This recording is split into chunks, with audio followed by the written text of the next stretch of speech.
Delilah couldn't remember how long it had been since she ran away from home. Ran away. Those were scary words. People run away from home when things are bad. Really bad. When it's impossible to keep living with those who are supposed to be your strong support. Your pillar.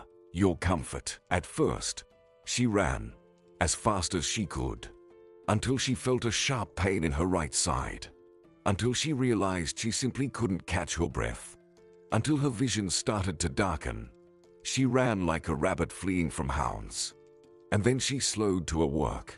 She walked along the moonlit road, clutching her chest as if trying to calm her heart, not let it leap out of her chest. It was horribly cold. She realized that when she slowed down.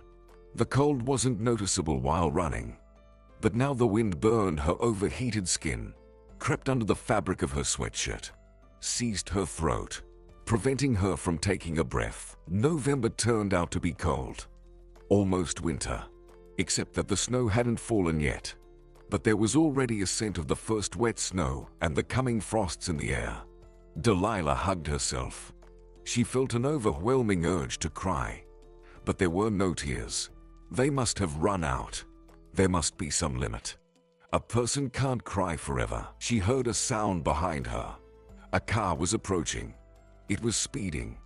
Delilah looked back. In the uneven moonlight, she made out Dominic's Jeep. She understood he saw her. Understood it with some sixth sense. A feeling she didn't have yesterday. If he found her, it would be the end. And Delilah knew that for sure. She would never see Polly, her daughter, again. Not just Polly. She wouldn't see the light of day again. Dominic promised that Delilah would end up in a mental institution, and he usually kept his promises, especially such ones. He might forget to bring flowers, saying he was too busy, asking what else she wanted from him. But this, no, he wouldn't forget this. Without understanding what she was doing, Delilah darted off the road, into the woods. She nearly twisted her ankle, stumbling over either a rock or a tree root. And she ran again, without choosing a path. No, she couldn't let Dominic find her. That would be certain death.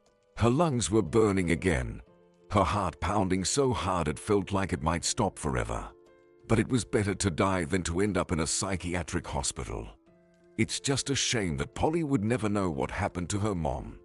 You can't tell such horrors to a 5-year-old child. Delilah kept running and running. She stumbled over a mound, fell to the ground, painfully hitting some stump. She groaned loudly but got up and, limping slightly, continued on her way. She didn't think about where she was running or what would happen.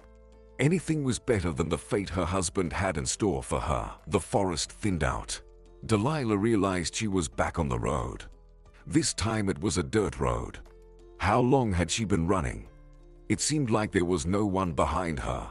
Maybe Dominic either hadn't noticed her or was searching. Or perhaps he decided it wasn't worth looking for her, hoping Delilah would just crack her head open, disappear, lost in the dark labyrinths of the forest. One less problem for him. A perfect solution, really. A crazy woman ran away at night, got lost in the forest, and froze to death. But dying wasn't what Delilah wanted. She was sure the main thing was to wait for morning, and then she'd figure something out. The sun would rise, and the problems would dissipate like mist over a lake. Her head was spinning harder.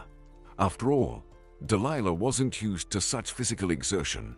She approached a tree, leaning her back against it. Her legs wouldn't hold her. Delilah slid to the ground, feeling her jeans immediately get soaked. She'd probably catch a cold. Although that wasn't her main problem right now. Even her documents were left at home. Everything was left at home, including her daughter, Polly. Lord, let her daughter forgive her mother. She would definitely take Polly back. She just needed to survive and figure out what to do next. Delilah couldn't feel her body. Maybe her soul decided to leave her. With consciousness, she realized she was falling onto her side. But there was nothing she could do about it. That's probably how people die. So, did Dominic win, Polly? Delilah whispered. "Forgive me, sweetheart, miss." Someone shook her shoulder. Delilah opened her eyes. Was she alive? Or had she died and ended up in the afterlife, with some guardian angel trying to bring her to her senses? But it wasn't him. Delilah recognized the man. Fortunately, not Dominic. The same nose with the bump, and his hair still long to his shoulders. He used to joke that when he kissed her, leaning over, they ended up like in a tent made of his hair. Delilah found it terribly funny. Once upon a time, it seemed like in another life. But that simply couldn't be. "Travis," Delilah whispered. "What?" The man moved away from her. "Where? How do you know me? You don't recognize me." Delilah raised her hands and touched his cheek. Maybe she had fallen asleep, and all of this was just a dream. How did he end up here, not far from their house with Dominic? Recognition flickered in his eyes. It flickered and immediately disappeared without a trace. "Let's go. Can you work?" He stood up and gently pulled her towards him. Delilah got to her feet. The man wrapped his arms firmly around her waist. Delilah recognized his touch immediately. Strong, yet tender. It wasn't easy to break free from his embrace. Long ago, she used to pretend to be offended or jealous, and he would hold her tightly, whispering that he loved only her, even with all her mischief and caprices. She used to pretend to want to break free, but deep down, she never did. And they both knew it. How long ago that was. Yes, I can. She, without realizing it, nuzzled her nose against his shoulder. "I can work. Travis, I thought you were dead." "We'll figure it out," he promised. "But for now, you need to warm up, and you need to see a doctor." Delilah nodded obediently. For some reason, she knew now, with him by her side, nothing bad could happen. 10 years earlier, Delilah always loved spending time with her grandfather. Her sisters Sarah and Alexis found it boring. They didn't understand why Delilah would sit in her grandfather's study for hours, reading books in silence, and sometimes sneakily watching as he flipped through catalogs, furrowing his thick gray brows. Mr. Gregory Gilbert dealt in antiques, buying, selling, auctions. That's how he made his fortune. The funds allowed his family to live comfortably and buy a nice house in an upscale neighborhood. Delilah didn't understand antiques, but the atmosphere in her grandfather's study enchanted her, calmed her, helped her gather her thoughts. She even did her homework here when she was in school. Her grandfather didn't mind. He even set up a separate desk for her by the window. That's where they would sit together. He with his catalogs, she with her textbooks and notebooks. Now, as she grew older, Delilah understood. Her grandfather dreamed of seeing his successor in her. He tried to involve her in his business, telling her about the treasures one could find at flea markets or in pawn shops. He even took her to auctions, explaining how they worked and how to properly sell and buy all sorts of rarities. But Delilah had no interest in pursuing antiques at all. She dreamed of becoming a veterinarian. Gregory was disappointed, jokingly calling his granddaughter Dr. Fauna and repeating that she still had time to think it over and change her mind. But Delilah never did. After finishing school, she enrolled in veterinary school. Her mother, Sandra, was furious. She thought being a veterinarian was dirty and unsuitable for a girl. "How do you imagine this?" she would ask her daughter.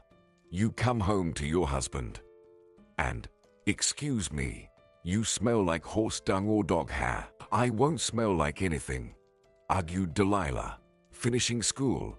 'And anyway, maybe I'll find a husband who's also a veterinarian, like me.' Ha, what a nightmare." Sandra looked at Delilah in horror.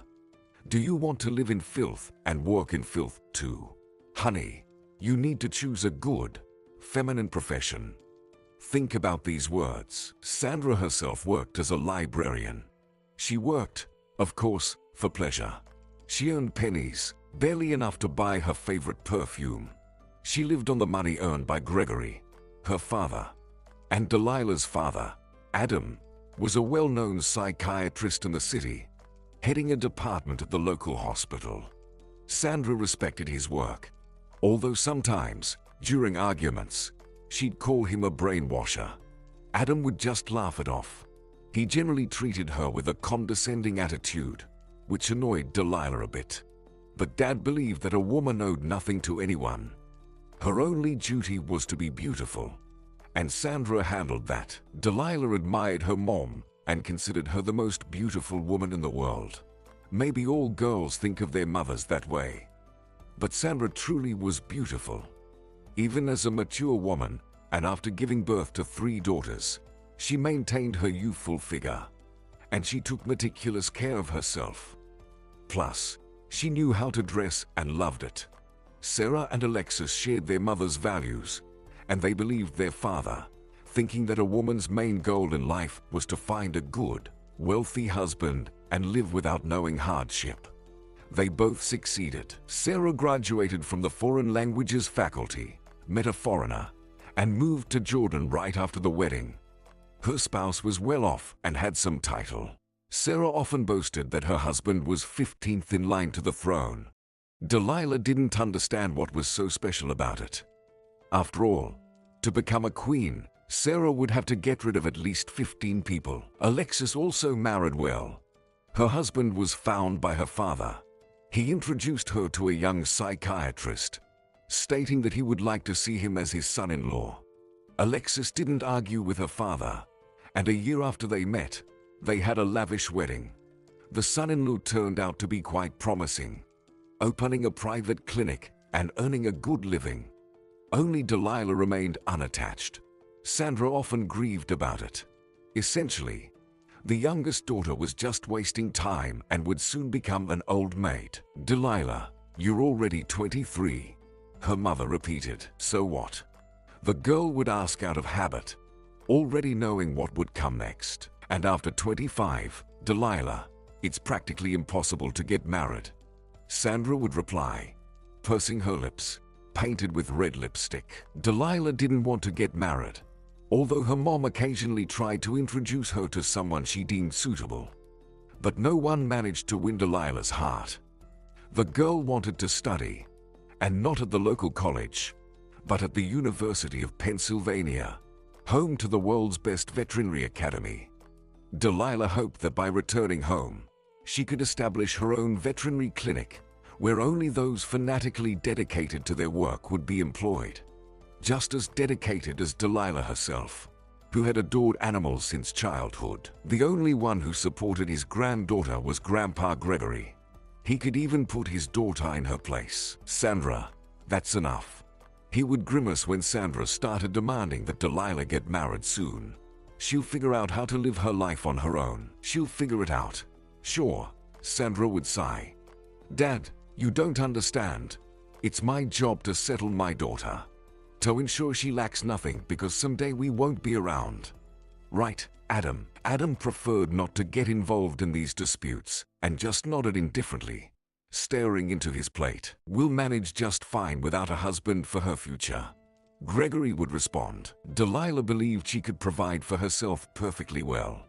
The main thing was to get an education. Fortunately, that evening, her mom and dad went to the theater, leaving Delilah alone with her grandfather, and she sat in his study with a book, preparing for tomorrow's exam, the last exam of the session, and then the defense of her diploma, and the trip to Pennsylvania, where she would try to get into the academy. Delilah was terribly nervous. What if she couldn't get in? It was a good thing Grandpa agreed to pay for her tickets, accommodation, and if it weren't for him. "Are you nervous?" Grandpa asked. Delilah looked up from her textbook lying on her lap and smiled dreadfully. "To be honest." "Well, that's good." Gregory nodded. "It would be worse if you weren't nervous. I wanted to talk to you, Delilah, about 2 important things." "May I?" "Is it something bad?" Delilah asked, feeling scared. No, not at all," he reassured her. Gregory took off his glasses and carefully placed them on the table. "Well, I have 2 pieces of news, a good one and a funny one. Which one should I start with? Let's start with the funny one. All right. Gregory chuckled. Your mom is planning to marry you off. Oh, I already know that. Delilah made a funny face. Grandpa, she's obsessed with that idea. Yeah, Sandra thinks she's living in the 19th century. Grandpa shook his head. She's married off too, and you're the only one left, my poor dear. But that's not the point. She's found you a groom and is determined to see it through. Yeah. How many times has this happened? Delilah giggled. Another son of her best friend. Right, yep, nodded Gregory. This time Sandra is more motivated than ever. The guy's name is Dominic. Apparently, he owns a chain of beauty salons. Inherited the business from his mother. That's all I know. Sandra frequents his salon and managed to befriend the owner. The owner stepped back from the business, and now this Dominic runs it all. And Sandra believes he's the best candidate. I advise you, dear, to get ready because they'll be nagging you with a teaspoon. Oh, Grandpa, I'm used to it, Delilah admitted. You know, I'll leave soon anyway. I doubt this Dominic will follow me to Pennsylvania. Well, it seems even Dominic's mother wants you two to get married. They want a girl from an intellectual family with a good inheritance. Gregory grimaced disdainfully. Thankfully, they're not asking for a pedigree. Yeah, and medals from exhibitions. I'm quite a catch. Delilah smiled. Litter box trained, shiny fur, and up-to-date vaccinations. Well, dear, my job is to warn you. Gregory put his glasses back on with a nervous gesture. I can't influence Sandra. Your grandmother spoiled her. All right, Grandpa, I'll stay away from Dominic. Delilah nodded. By the way, you don't like him, do you? I don't even know him. Gregory shrugged. I just don't like people who get everything handed to them. He hasn't achieved anything. Born to a pushy mother and enjoys her inheritance. So, Delilah, be careful. Of course, maybe you'll have love. Then I'll bless your marriage. Okay. I got it. Delilah looked at her grandfather affectionately. He's so caring. Alexis is right. Delilah is his favorite granddaughter. Sarah is jealous, saying they love the youngest more than the others. But Delilah knows the reason Gregory loves her isn't because she's the youngest, but because she wants to study. Because she has goals and dreams. And those dreams don't revolve around marriage and wealth. In her childhood, she used to bring home injured birds, sick cats, and dogs. Her mom would scold, not wanting to see them, demanding that Delilah take them to the nearest dumpster. But her grandpa, on the contrary, even set up a small animal rehabilitation center for her in the closet. Sandra threatened to throw away the cages, food bowls, and bedding. But Gregory wouldn't allow it, defending his granddaughter's hospital. He even helped her bathe the animals and feed the kittens with a dropper. Perhaps these memories were the best in Delilah's life. Like the time they sat on the floor together and fed newborn kittens she found in a box near the trash bins. They nursed all 5 of them, saved them, and found them good homes. Delilah wanted to keep at least one, but her mom was adamant. She said she didn't need the smell of cats, scratches, and nighttime noises. Second news. Gregory tapped his fingers on the table. Darling, I've lived many years. I often think that something bad could happen to me at any moment. What are you talking about, Grandpa? Are you sick? Delilah asked worriedly. No, not at all. Gregory waved his hands. I'm perfectly fine. Just old man's ailments, like everyone has. But at my age, anything can happen. Don't talk like that, his granddaughter interrupted. You'll live for a long, long time. Otherwise I'll be mad at you. Just listen to me. Gregory sadly looked at his granddaughter, and she fell silent. I have many things.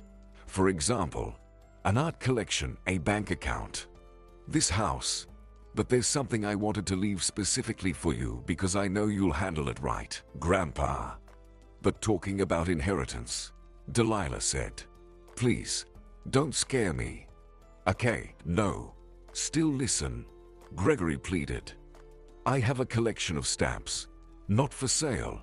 I've been collecting them for myself for many years. Nobody knows about them. There are some very valuable specimens, some of which exist in the world in only a few copies. I want this collection to go to you. What? Delilah couldn't believe it. Why? Because I want to. Gregory shrugged. Isn't that enough for you? All the paperwork is already done. The collection is yours. It's kept in the bank, in a vault that you'll have access to. You can keep the stamps and pass them on to your children. Over time, they'll only increase in value. You can sell them or put them to good use. This is your collection. Remember that. I don't want it. Delilah frowned. Grandpa, I don't want anything. I want to give it to you. And that's final. Gregory tried to put on a stern face but couldn't manage it. As always, he loved his youngest granddaughter too much, and his eyes gave it away. All right, sighed Delilah. Let them stay, and they'll be mine. Sort of, if that's what you want. I won't sell them, Grandpa. You can sell them yourself when you want. Delilah forgot about her conversation with her grandfather. Well, if Gregory felt better about it, then let the stamps be hers. The only thing that bothered her was the demand not to mention the collection to her parents or sisters. Delilah didn't understand why her grandfather was keeping his treasure a secret from his closest family members. Why did he only tell her about the collection? But she didn't argue. It must be how he wanted it. A couple of days later, after Delilah had passed her exam, her mom, Sandra, asked her to come to her room for a talk. Sandra always did that when she felt a conversation was of great importance. And Delilah realized it would be about Dominic. She wasn't wrong. Sit down. Sandra gestured to the armchair next to the table. She herself sat on the couch opposite. Delilah obediently sank into the chair. Delilah, I'm worried about your future. Sandra theatrically sighed. Your idea of going to Pennsylvania seems foolish to me, but I've already made up my mind, Delilah said firmly. Mom, it's my dream. Yes, yes, yes, a dream. Sandra frowned. I had many dreams too until I realized that the most important thing is solid ground beneath your feet. Daughter, you need to get married. Mom, we've already talked about this. Delilah patiently objected. I haven't met anyone who suits me yet. Understand, but you're not doing anything about it. You're not going anywhere. Just sitting at home, said Sandra. There's this young man. If you marry him, I'll be calm about your future. Well, who is this guy then? Delilah pretended to be interested. Sandra brightened up, mistaking her daughter's feigned interest for genuine curiosity. Oh, darling, he's very nice, well off, intelligent, and, most importantly, educated. One moment. Sandra picked up her phone from the table and unlocked it.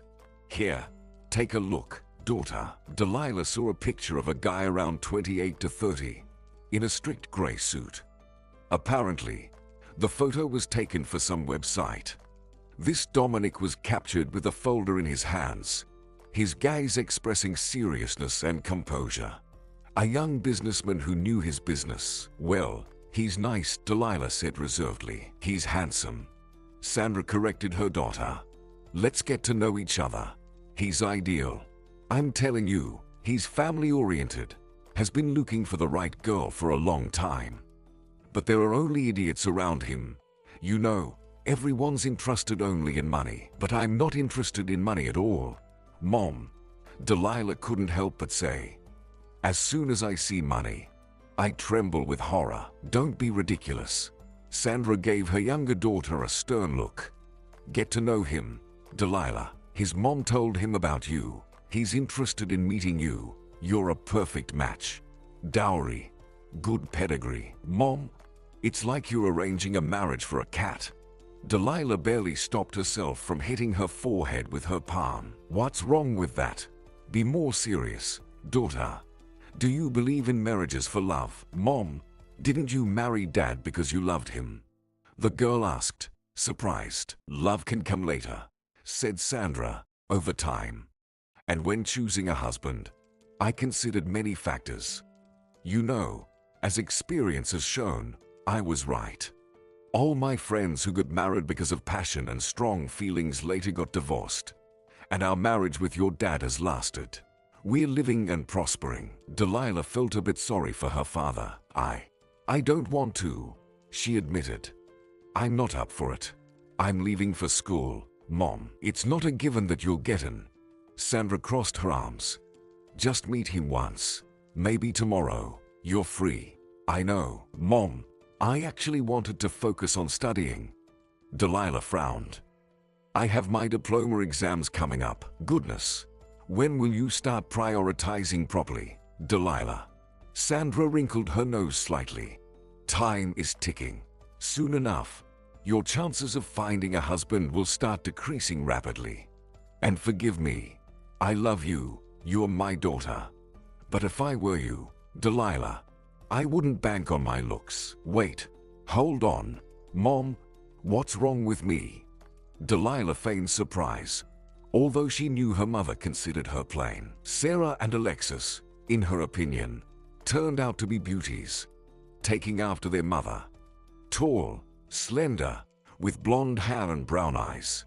But Delilah was more like her grandfather. Tan, not very tall, with a long nose and a slight hump. When Delilah was little, her grandfather used to call her his little bard because of her skin color and dark, almost black, hair. Don't take offense, but be realistic, please. Sandra apparently decided not to dwell on her youngest daughter's appearance. Okay, Delilah promised. I'll go meet this Dominic. Just don't expect us to run off and get married right away. I'm doing this just to put your mind at ease. Great, honey. Sandra nodded. Just wear my dress, the blue one with forget-me-nots. And the shoes. Delilah decided to agree to all her mother's demands, just to be left in peace. The meeting was set. Delilah was to go to a restaurant called Blue Lagoon. Sandra treated her departure as if not just Delilah's fate, but her entire life depended on Dominic's decision. Sandra even did her daughter's makeup. She lined her eyes with black, applied thick mascara, and curled her curls. Now you look good. Sandra approved of Delilah's appearance, looking at her handiwork. You've been walking around looking like who knows what. Jeans, sneakers. What's that about, honey? At least it's comfortable. Delilah replied listlessly, examining herself in the mirror. Well, isn't this a sight? Delilah felt like she had aged 10 years. The dress was itching, and the shoes were rubbing her feet. Maybe high heels were invented to prevent a girl from running away from a date. With those spikes, it was impossible to work, let alone run. By 2 o'clock, Delilah arrived at the Blue Lagoon in a taxi. Dominic was already waiting for her at the entrance with a bouquet of red roses in hand. He handed the flowers to her and gallantly kissed her hand. Good afternoon. I've heard about you, he said. I have too. Delilah barely suppressed a laugh. Nice to meet you. To her surprise, Delilah found Dominic quite comfortable to be around. He talked a lot about his work and plans. It turned out that Dominic intended to open a whole chain of salons across the country. 3 categories: budget, mid-range, and luxury, he explained, to cover all target groups. No one has done anything like this before. Everyone focuses on just one niche. I'm casting a wider net. So, you'll be targeting everything at once? Delilah asked. Yeah, Dominic chuckled. Why not?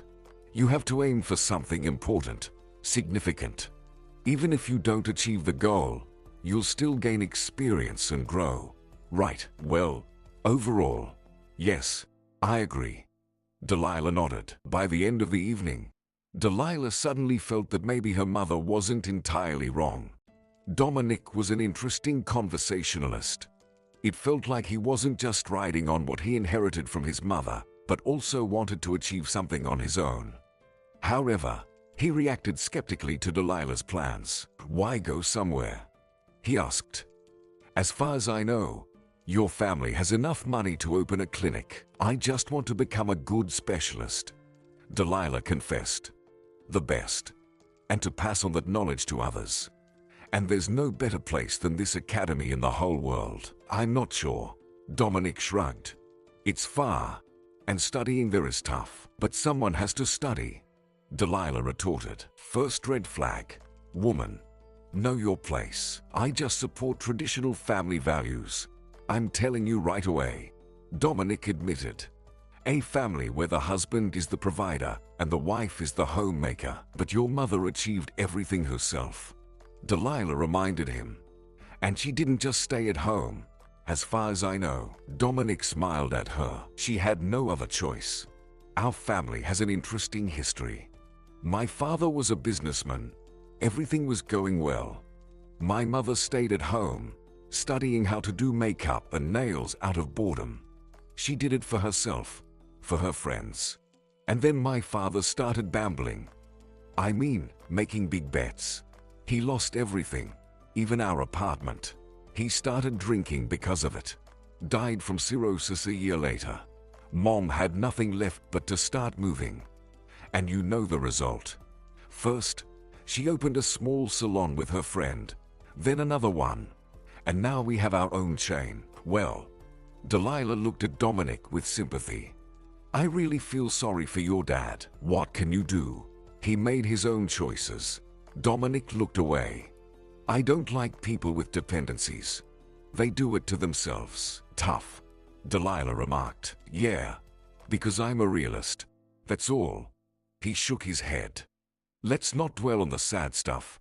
Okay, it's such a nice day. They strolled around the city a little more. Delilah was limping slightly. Her shoes had terribly chafed her feet. But she was willing to endure it to spend time with Dominic, who was beginning to grow on her more and more.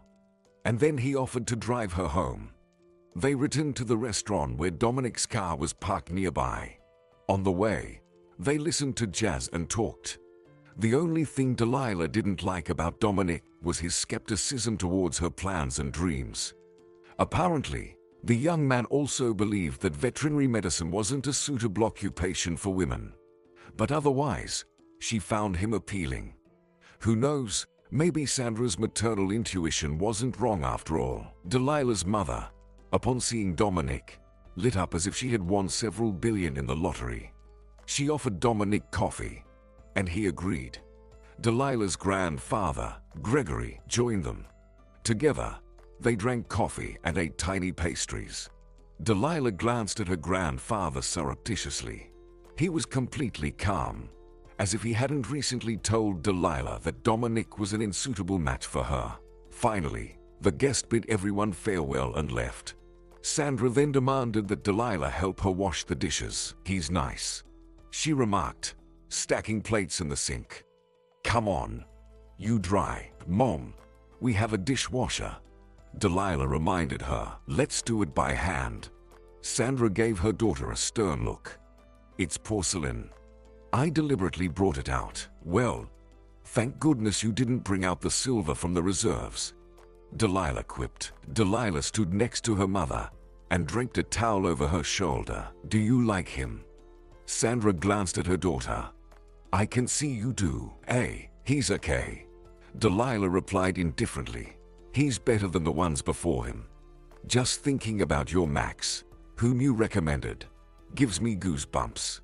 Those pimples of his, the mustache. Delilah, stop it. Sandra handed her daughter a plate.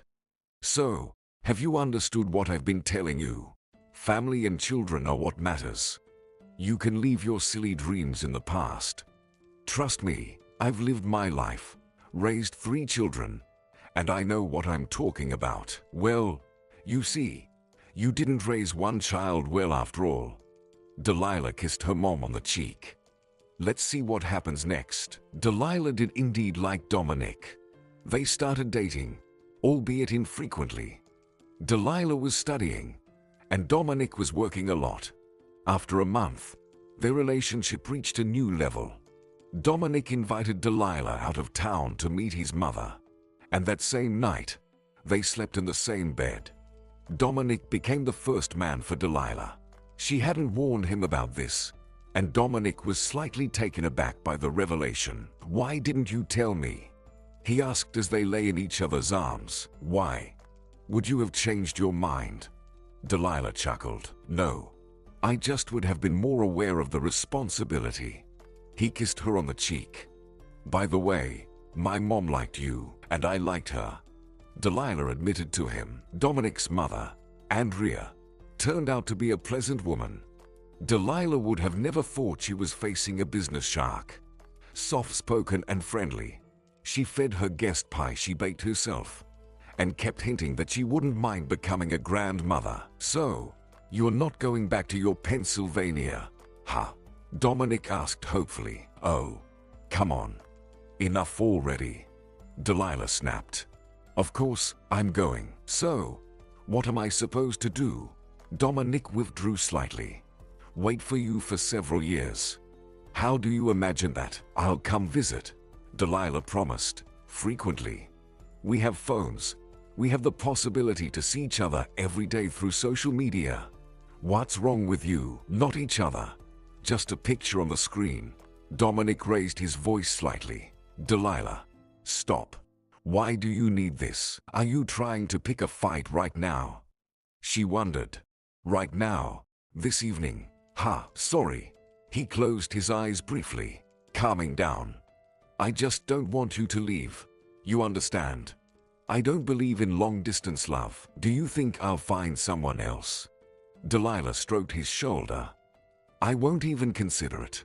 I'll be focusing on my studies. Or maybe I'll find someone."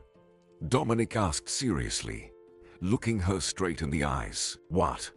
Delilah couldn't believe her ears. Is he saying this now?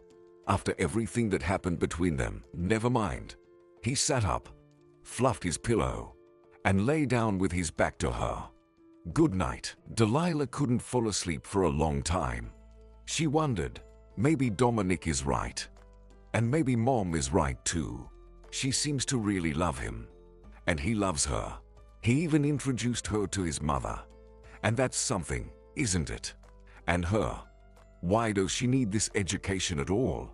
She already has one, but still. Delilah understood. Finishing the academy in Pennsylvania is her dream. A goal she has been striving for many years. She has read tons of textbooks and manuals and spent whole days preparing for entrance exams. At the same time, she was writing her thesis. She can't back down. Otherwise, she just won't forgive herself. In the morning, Dominic looked grim. He probably hadn't forgotten yesterday's conversation. As they drove home, he asked, "Have you decided anything about us? And what am I supposed to decide?" She answered quietly. "You know what I mean." He rolled his eyes. "About your academy. Of course, I can't make you choose between me or your studies. But I really want to. I really want to do that, Delilah." "I'll go," she replied, looking out the window. "Understand, I've dreamed about it my whole life. I won't back down, Delilah. I can't promise that I'll wait for you," he said calmly, as if they were discussing buying laundry detergent or going to the park for the weekend. "I understand." She nodded. The young couple didn't return to this conversation anymore. They met, spent time together, much to Sandra's delight. Delilah felt herself falling more and more in love. However, Dominic had his flaws. For example, he insisted that she wear dresses and heels around him. He believed that a woman should be feminine. "I work in the beauty industry. I like it when my girl looks good, so I can admire her. I can't stand jeans, sneakers, or any men's clothing on women," he would say, and Delilah agreed to this condition. She was even interested in changing herself for her beloved. However, her grandfather wasn't very pleased. He said that his granddaughter was changing for the worse. "Oh, Delilah," he sighed. "I thought you were a rock. And now you." Delilah just smiled in response. "It's okay. Grandpa will get used to it. He'll definitely get used to it. Especially when he sees how happy she is with Dominic. And why not make some changes if it pleases the person you love? Is it such a big sacrifice? At Dominic's suggestion, Delilah dyed her hair. He liked blondes, and Delilah had almost black locks. The girls lightened the strands around her face, and she didn't recognize herself in the mirror. She felt like her nose had become even bigger, more noticeable. But Dominic liked her new look, and Delilah decided to keep it as it was. Maybe then he'll understand how much she cares, and he'll realize that Delilah's studies will fly by like one day. The girls' departure was approaching. Sandra started talking more and more about how her daughter was making a mistake. No man will wait, the mother said. It's in their nature. A month without a woman, and they break free from the leash. Mom, if he loves me, he'll wait, Delilah argued. Love will fade as soon as you leave. Sandra frowned. Don't you understand that? And you won't find a better groom than Dominic. He hasn't proposed to me yet, so he's not my groom, and that's enough already. And you won't wait, daughter. Sandra sadly looked into the distance. And neither will I. Dominic didn't even come to see Delilah off. He sent a message wishing her luck. She understood that the wish wasn't entirely sincere, but she couldn't give up her goal. It seemed like only her grandfather was genuinely happy for her. Despite Delilah's objections, he transferred a substantial amount of money to her account. But despite all her efforts, Delilah didn't get into the academy. She didn't have enough points. Upon learning this, she burst into tears right on campus. Other students tried to comfort her. Don't worry, you can try again next year. Apollinaria, a tall Mexican girl, encouraged her. I'll be a year ahead of you, and will share all my notes. Yeah, exactly. Tori, a Japanese girl, gently touched Delilah's shoulder as she cried. Is it really a tragedy?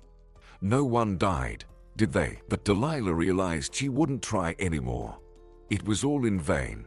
So much effort wasted. So many hopes pinned on the academy, wanting to be the best. Who even said she was capable of that?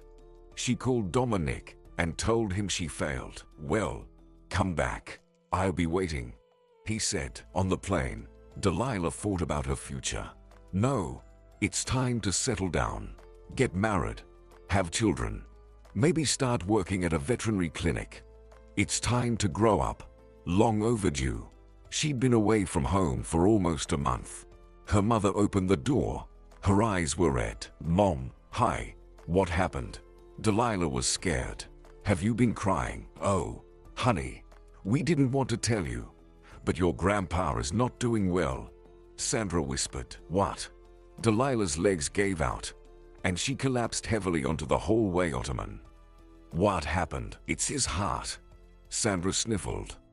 Dad found the best cardiologists. They're doing everything they can. Why didn't you tell me, Mom? Delilah exclaimed. If Grandpa had died, I wouldn't have known either. Is that it? I didn't want to scare you. And Dad didn't either. Sandra stroked her daughter's head like she was a child. We can visit him in the hospital tomorrow. I want to go today, Delilah said. Let's go right now. No, dear. Sandra took her daughter's hand. Tomorrow. Dad has a day off, and we'll all go together. Delilah never got the chance to meet with her grandfather. He passed away that same night. The doctors just shrugged their shoulders. It happens. They performed surgery. The patient seemed to be recovering, but a detached clot left him no chances. The following days were terrifying and chaotic. Sarah and Alexis came with their husbands. Grandpa's friends came too. Sandra didn't leave her room. Adam gave her a large dose of sedative. Delilah looked at her grandfather lying in the coffin and couldn't believe what was happening. How could this be? Grandpa never complained about his health, watched his diet. His blood pressure was like that of an astronaut. She didn't even get to say goodbye to him. Delilah knew she wouldn't be able to forgive herself for this. She shouldn't have gone to Pennsylvania. She shouldn't have. Fate was hinting at her not to. Dominic also came to support Delilah and her family. He held her hand, said the right words, but she felt like there was a distance between them now, a distance that wasn't there before. After the funeral, the whole family gathered in the living room. Sandra cried. Sarah and Alexis remained calm. Maybe, like Delilah, they just felt a strange emptiness inside. And Delilah was scared of this emptiness. As if now there was no Delilah at all. Nothing at all. Just an empty shell. She caught herself looking at the door. What if Grandpa walks in, sits in his favorite chair, puts on his glasses? He always wore them when he watched TV. He did it rarely, preferring to spend time alone in his study. Will Delilah never see him flipping through his endless catalogs again? Never talk to him, never hug him. Delilah's father, Adam, was comforting his wife by stroking her back. She cried and cried like a child. Delilah wanted to get up and sit next to her mother, but she had no strength. Mom, did Grandpa leave a will? Sarah suddenly asked. How can you even talk about this right now? Delilah exclaimed. Sarah just shrugged. What's wrong with asking, Delilah? We're all adults. And I'm not staying in town for long. I need to know, she replied. He did. Adam answered for his wife. We'll sort it out in the coming days, daughter. Everyone fell silent. Only Sandra cried louder and louder. And Delilah finally found the strength to get up. She went to her room. Lord, how could they think about inheritance at a time like this? She barely recognized her sisters. And Alexis. Delilah overheard Sarah and Alexis whispering about who and how much Grandpa could have left. Suddenly, Delilah felt terribly alone. In essence, she was truly close only to her grandfather. Her mom never understood her. Dad, Adam, was always preoccupied with work. The sisters, they were friends in childhood. Yes, but when Alexis and Sarah became married ladies, their communication dwindled. They sincerely marveled at her desire to attend the academy and start her own veterinary clinic. When they talked, the conversation quickly turned to whether Delilah was going to get married and to whom. In her room, the girl lay on the bed and curled up on the couch. Tears streamed down her cheeks. Delilah fell asleep. In the morning, waking up, the first thing she did was write to Dominic and suggest meeting. He agreed. The meeting was strange. Delilah felt ashamed for flying to Pennsylvania for her silly dream, for not appreciating Dominic and not thinking about his feelings. Dominic seemed oblivious to this. He talked about work, about a new branch of the beauty salon network he was planning to open. Towards the end of the date, when Dominic was driving her home in his car, he suddenly asked, "Are we still together, if you want?" The girl replied, "I do." Dominic nodded. "But no more academies." "Agreed," she said obediently. A few days later, Delilah learned that her grandfather had bequeathed almost all of his property to his daughter. Large sums were allocated to the granddaughters and son-in-law. Alexis and Sarah barely concealed their joy, which made Delilah feel uneasy. It seemed to her that she had lost her sisters, and her grandfather, and her dream. And all of this happened within the span of a month. After the will was announced, the notary handed Delilah an envelope intended only for her. Her sisters and parents looked at her surprised, wondering what secrets she was keeping from the family. Delilah tucked the envelope into her bag. She planned to open it at home. Inside the envelope was a password for a safe deposit box and a note. "Dear beloved granddaughter, I hope you will use my gift wisely. With love, your grandfather." Delilah held the note close to her heart and burst into tears.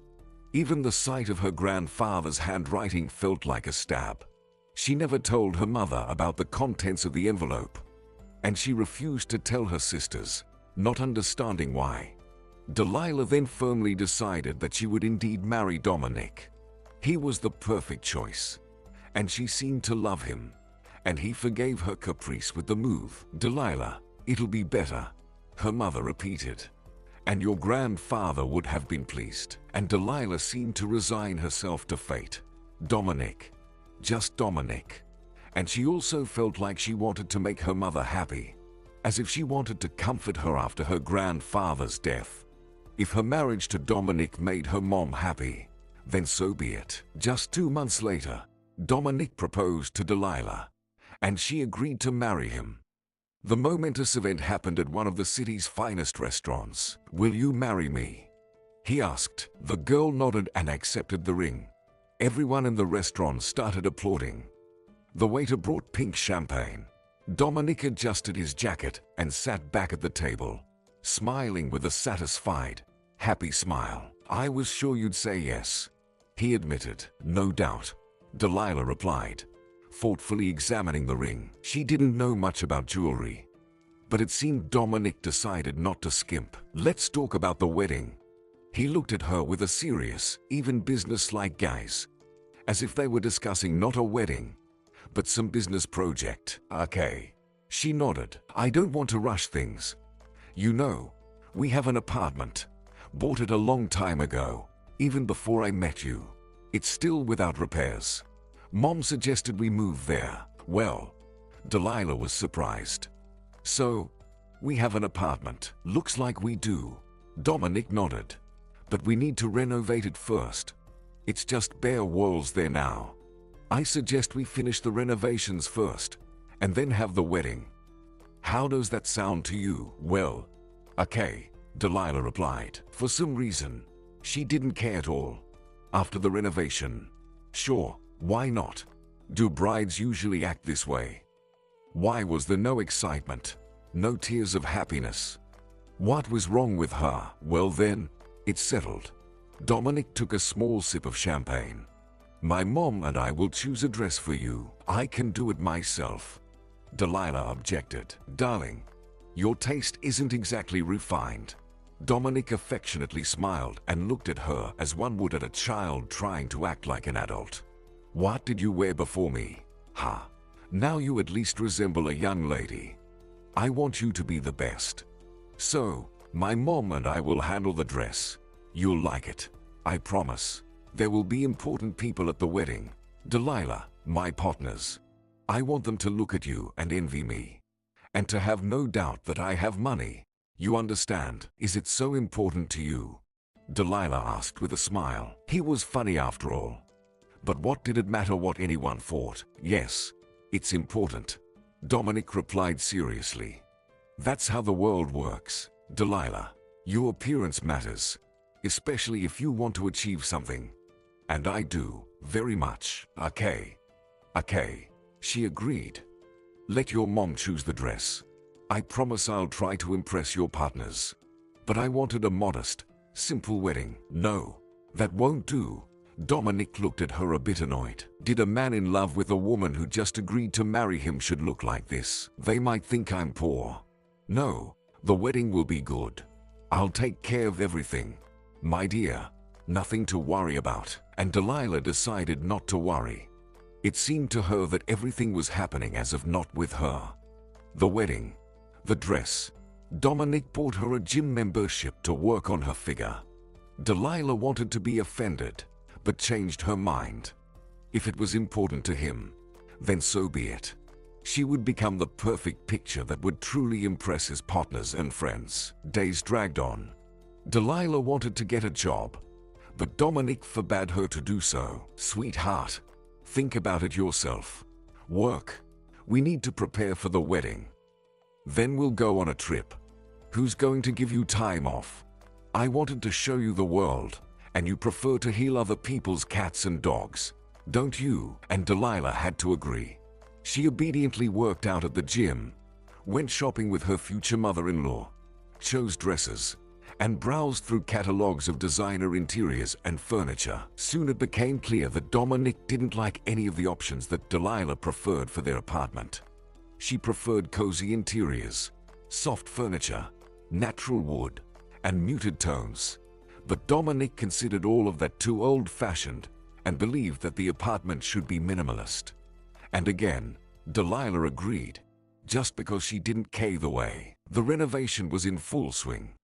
Dominic regularly visited the apartment to make sure everything was progressing and that the workers weren't deceiving him. Meanwhile, Delilah stayed at home, still going to the gym and desperately longing for the wedding. Sandra was the only one happy about the situation. She believed she had successfully arranged her third daughter and fulfilled her maternal duty. One evening, while Delilah was at home watching a movie, Dominic called her. "Sweetheart, hey, I'm stuck at work. Could you go to the apartment? I need to check what they've done with the tiles in the bathroom. Take some photos and send them to me." "All right, well, you said I don't understand renovations. Remember?" Delilah chuckled. "You don't need to understand.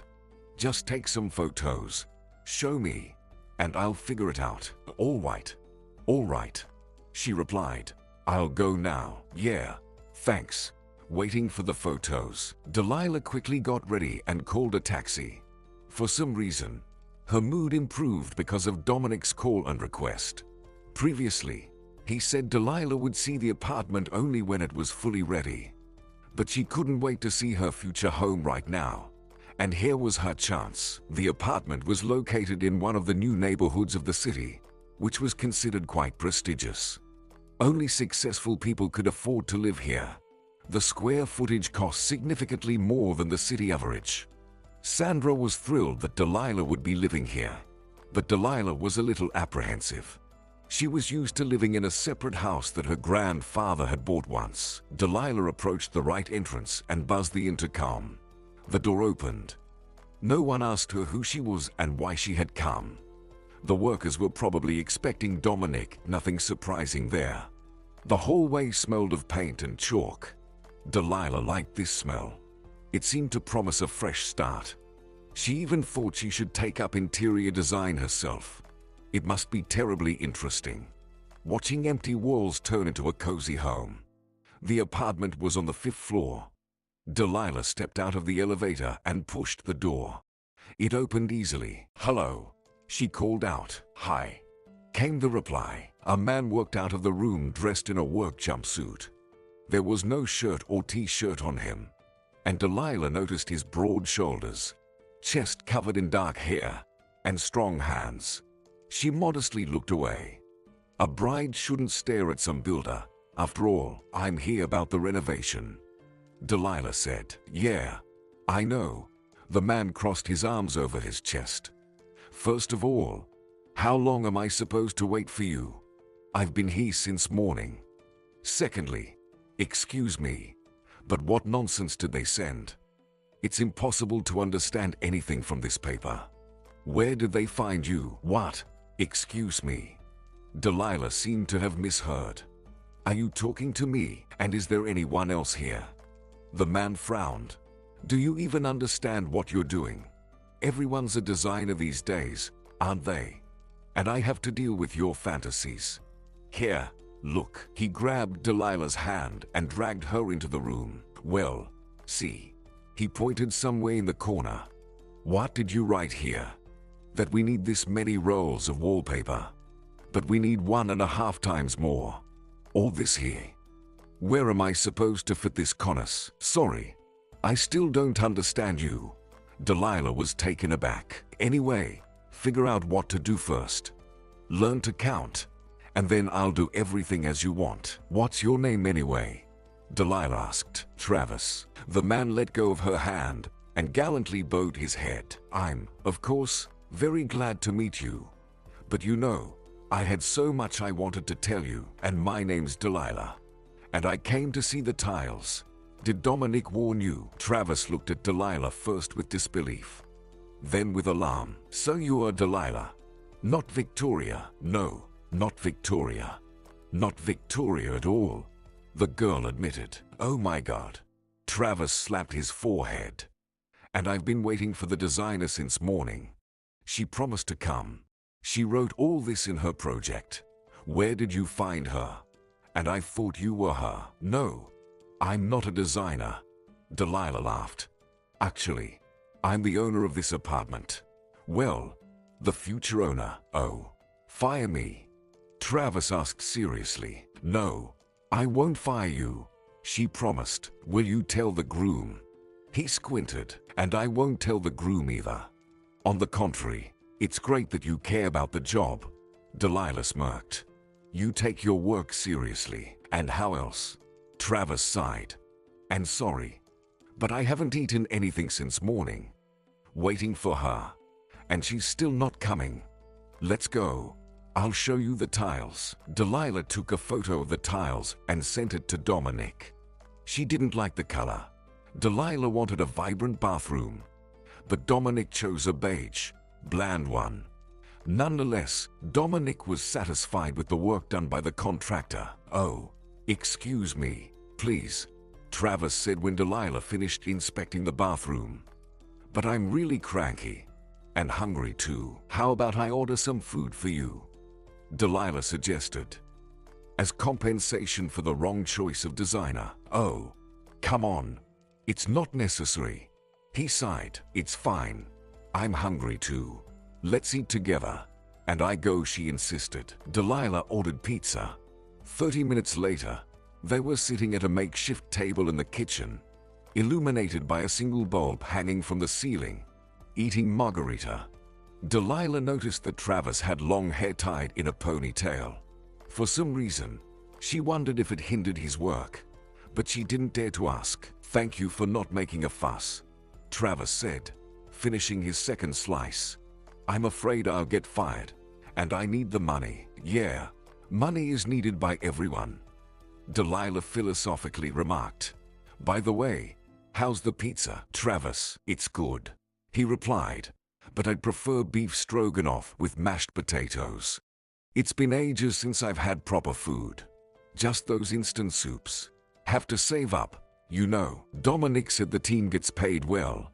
Delilah was surprised. Well, it's good, but there are important expenses, Travis said, his mood slightly darkening, catching Delilah's attention. Anyway, thanks, landlady. I'll try even harder now to make you comfortable here. And about the design project with your fiancé, you need to talk to him. It's impossible to work with these scribbles. My guys are also cursing. Such designers should be kicked out of the profession. Delilah rode home in a great mood. Why? She didn't understand it herself. A couple of days later, she volunteered to visit the apartment again to check on the progress of the renovation. Dominic easily agreed to this. Delilah felt a bit awkward. She couldn't even admit to herself that she wanted to see Travis. But there was nothing wrong with that. He seemed like an interesting person. Why not have a little chat with him? Delilah spent the entire morning in the kitchen, boiling potatoes and cooking beef stroganoff, much to Sandra's surprise. Her mother knew that cooking wasn't Delilah's favorite activity. Moreover, such dishes were rarely cooked in the house. Sandra preferred a more refined cuisine. Delilah secretly set aside some mashed potatoes and beef stroganoff in a plastic container and put it in her bag. It would be too difficult to explain to her mother that Delilah decided to treat the contractor who was renovating her future apartment. And Delilah herself couldn't explain it either. Travis was alone. He opened the door and smiled. Oh, hi. Did you come to check on the work? Yeah, Delilah nodded. Where are the others? The others were here until 3. The thing is, your fiancé saved a bit, Travis replied vaguely. Come on in. Delilah took photos of the tiles and wallpaper again and sent them to her fiancé, Dominic. She felt awkward. Delilah desperately wanted to treat Travis, but she was afraid of what he might think of her. You mentioned yesterday that you'd like mashed potatoes and beef stroganoff, didn't you? She said, looking down. Here, take this. Well, let's say it's a reward for good work and a responsible approach. Travis looked at Delilah skeptically and blushed slightly. Is this for me? Yes, it's for you, she rambled. Well, thank you. He accepted the container with such reverence as if Delilah had given him a crown. Will you share the meal with me? Then, sure, I'll share. She nodded. They sat again in the kitchen, eating mashed potatoes from plastic plates that Travis had somehow found. And Delilah felt light again, as if recent events hadn't happened. The failure to get into the academy, her grandfather's death, the rushed engagement with Dominic. Delilah told Travis that she had graduated from veterinary school. "Oh, that's wonderful," exclaimed Travis. "I've always dreamt of it. I adore animals. We used to keep cows, horses, and goats in the village." "You're from the village?" "Yeah," he nodded, smiling at his memory. "We lived there with my mom and dad. My dad was handy, did everything himself. He even built a house for my mom, just the way she wanted. It was good there, and we were friendly with the neighbors. Not like here." "So, why did you move then?" Delilah asked, surprised. "I mean, if you liked living in the village so much." Travis's expression darkened slightly, a tiny vertical wrinkle appearing on his forehead. "Oh, it's a sad story. My dad died. Mom got sick. There was no one to take care of her in the village, so we had to sell everything and move. She has diabetes, a nasty one, expensive medication, constant tests.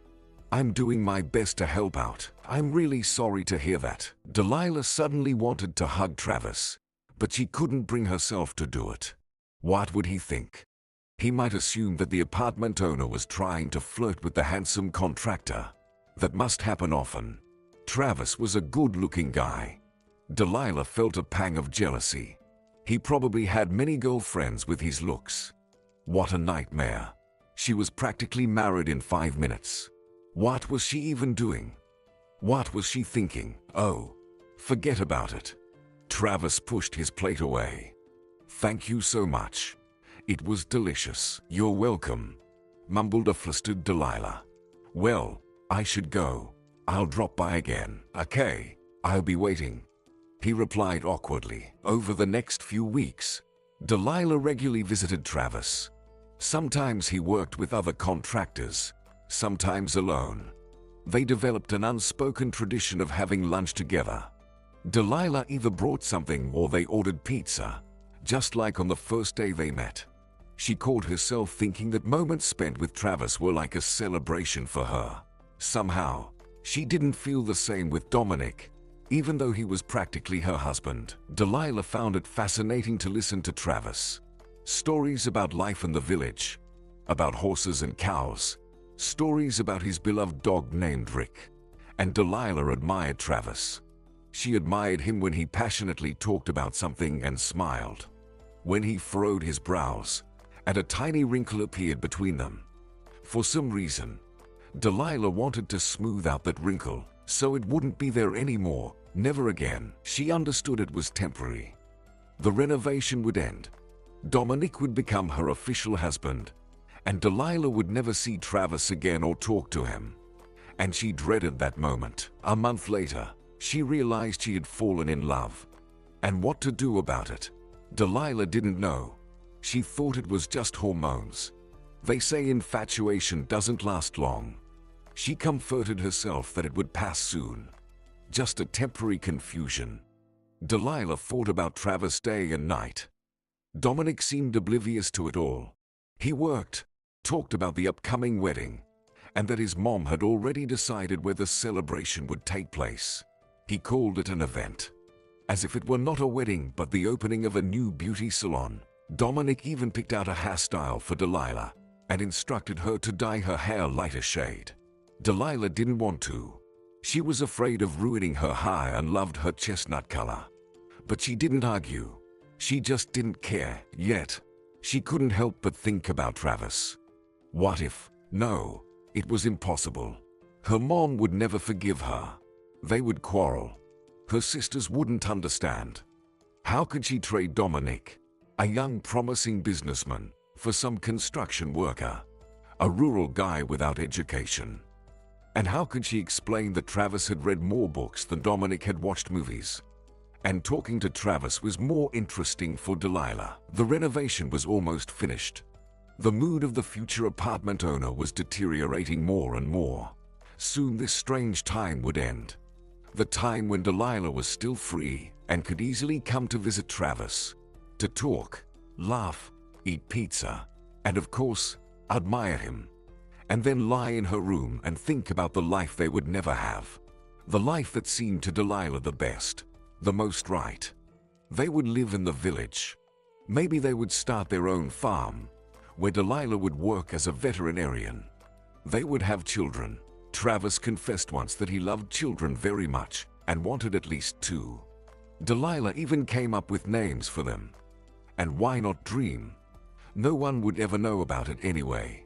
A girl, she would name her Melissa. And a boy, William. That was Travis's grandfather's name. Delilah was scared, but at the same time, she felt so good. Perhaps better than ever before in her life. On the last day of the renovation, she came to the apartment again and found Travis there. He looked a little sad and confused.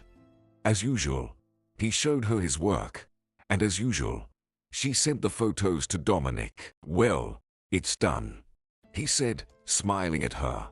"So, do you like it?" "Yes, I like it," Delilah replied softly. "Thank you." "Well, I'm glad." Travis hesitated slightly. "So, should we order pizza? This time it's on me." "No, we don't need to," and Delilah felt her eyes moistening. She just needed to burst into tears in front of him. "Is something wrong?" he asked. Delilah shook her head and burst into tears, covering her face with her hands. Suddenly, she felt his hand on her shoulder. She looked at Travis through her fingers. He looked a little frightened. "Delilah, what's wrong with you?" "Nothing." She turned away and wiped her eyes with her palms. "I'm fine. It's just, I've gotten so used to you." A wrinkle appeared on his forehead again. "Me too," he said quietly. "I even thought about prolonging the renovation. You know, it's so nice with you. Easy. But it's silly. You have a fiancé. But don't cry, Delilah. There's no need." He took her hand and sat her on the windowsill, then sat down next to her. They sat in silence, staring ahead. Delilah was scared. Lord, did he feel it too? Several minutes passed in tense silence. "Oh, sorry. Please. Nerves." Delilah finally spoke. "I'm not myself lately. Probably this wedding is just driving me crazy." "Well, maybe." He shrugged. "I heard that girls are always out of sorts before the wedding. You see, I'm just not sure he's the one," Delilah confessed. I mean, my mom really wants me to marry him. And my dad also thinks he's the best option. And it won't get any better. And of course, my sisters think the same." "And you?" he asked. "What do you think?" "I don't know." She looked at Travis's profile. Tense, as if they were discussing something very important. Maybe they were, actually. Unexpectedly, Travis turned sharply to Delilah. A strange smile played on his face. "You know, I've wanted to ask you something for a long time, but I couldn't bring myself to do it. I thought you'd think I'm crazy, but I have to try," he said. "And ask what?"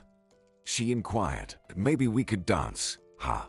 he suggested, and he pulled out his phone from his pocket and started tapping his fingers on the screen. After a few seconds, music began playing. To Delilah's surprise, it was Frank Sinatra. His voice reverberated off the walls, making it sound voluminous and almost alive. Travis stood up from the windowsill and extended his hand to her. "Mademoiselle." Delilah smiled through her tears and placed her cold fingers in his palm, and they swirled around the room. To Delilah's surprise, he danced excellently, as if he had been trained. The melody flowed from the smartphone's speaker, and Delilah wished it would never, ever end. They looked into each other's eyes, and for some reason, she no longer wanted to cry.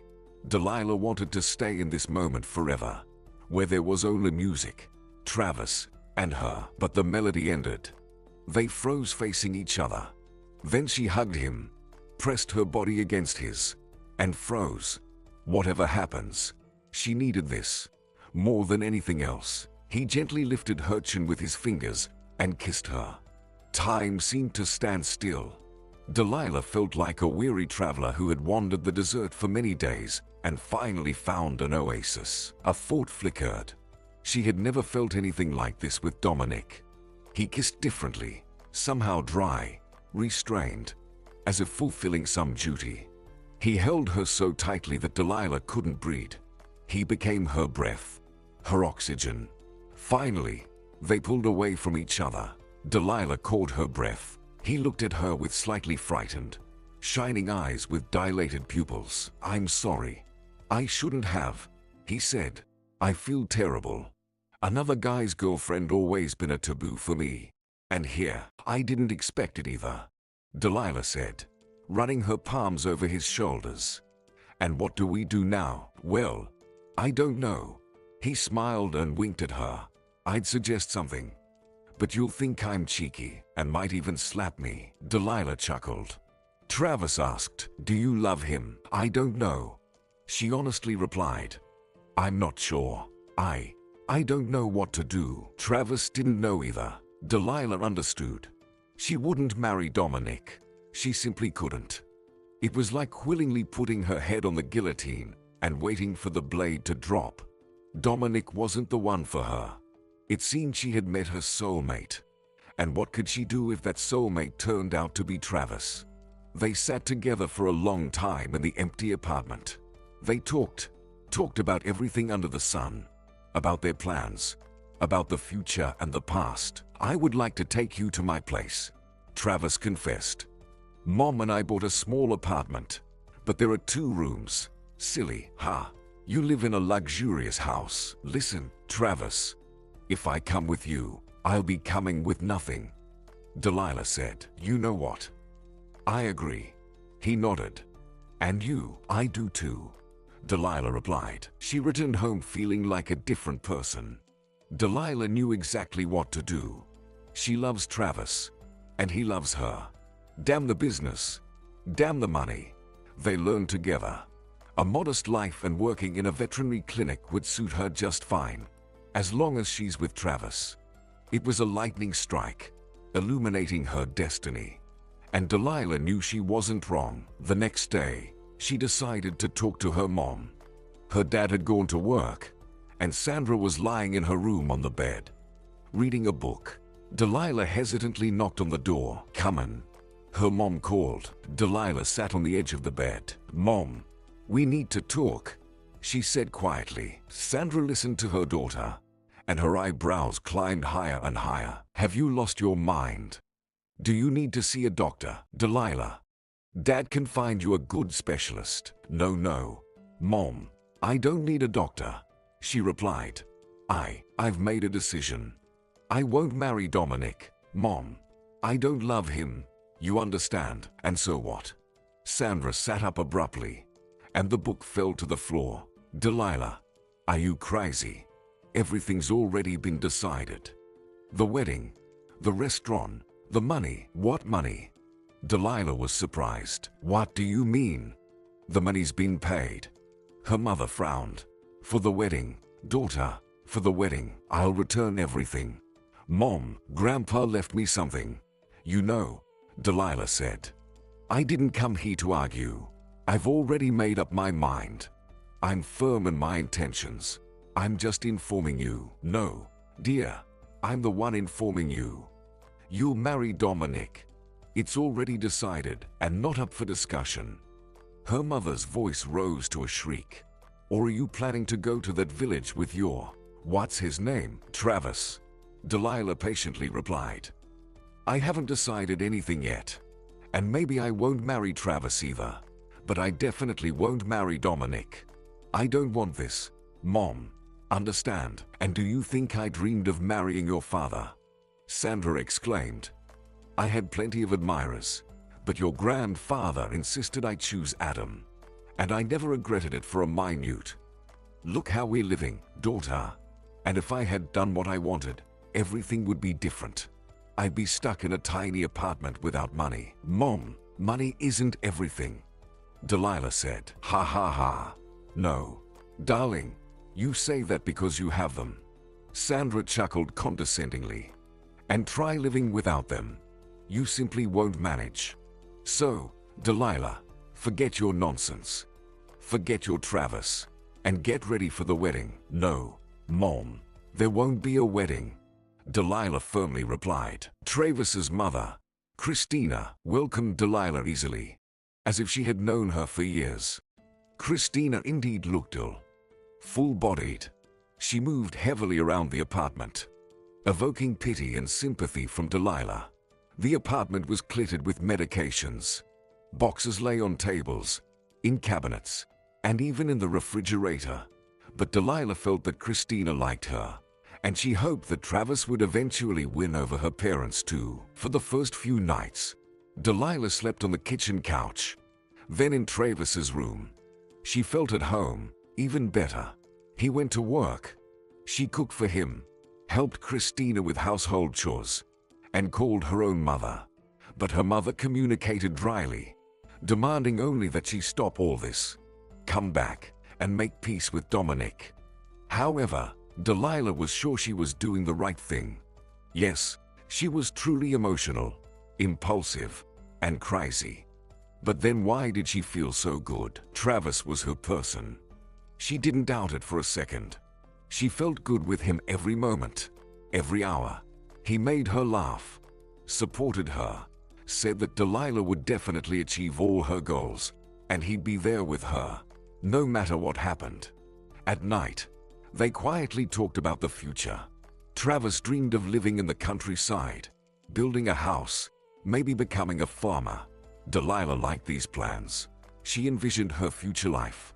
Yes, not in the city and not in a mansion, but together with him, with the man who was her other half. Travis admitted that he liked her from the moment she first came over. You know, Delilah, after you came over that first time, I didn't sleep all night, he said. I thought about you. I've never had that happen before. It felt like I'd been hit over the head. And a silly thought came up. This is my woman. If it's not her, it won't work with anyone else. Goodness. Delilah laughed. You really thought that? Well, yeah. Travis frowned. Don't you believe me? In retaliation for her disbelief, he started tickling her. Delilah laughed until tears streamed down her face. And then he always hugged her tightly, so she couldn't move, and whispered in her ear that he loved her and would never leave her. 2 months passed this way. Delilah lived with Travis, found a job at a veterinary clinic. Then his mother's condition worsened suddenly. The woman was hospitalized, where she passed away 2 weeks later. Delilah was there for Travis, who had lost his ability to smile. After the funeral, he said he was only glad about one thing. His mother had met Delilah and left peacefully. She really loved you, he admitted. She praised me for choosing you. Now she'll watch over us from above and be happy. It's just a shame she didn't get to see her grandchildren. She dreamed of having grandchildren. Delilah's parents still didn't want to communicate with her, but she often talked to her sister Sarah. Sarah thought Delilah was making a mistake, but didn't judge her sister. You'll get over it, she repeated, and come back home. No big deal. Travis only wants your money. I'm telling you, money. Delilah laughed. He doesn't even know about the inheritance or the stamps. What stamps? Sarah asked, surprised. Delilah had to tell her about the gift from their grandfather. The valuable stamp collection meant to fund a farm. Wow, that's something, Sarah said enviously. The favorite granddaughter, Mom's right. But mark my words, he'll leave you. When things start fast, they end fast. It's a law. You can count on it. The law of nature. Dominic is reliable, serious. You're making a mistake, Delilah. Not a mistake, Delilah replied. I know what I'm doing. In the tiny apartment, she felt absolute happiness, especially in the evenings. Travis played the guitar for her, and she listened, admiring him. For the first time in her life, she thought he was the man she wanted to have children with. Then her mom called, inviting her over, and Delilah agreed. The meeting surprisingly went smoothly, and both her father and mother seemed to forget about Dominic, the prospective groom they dreamed of having as a son-in-law.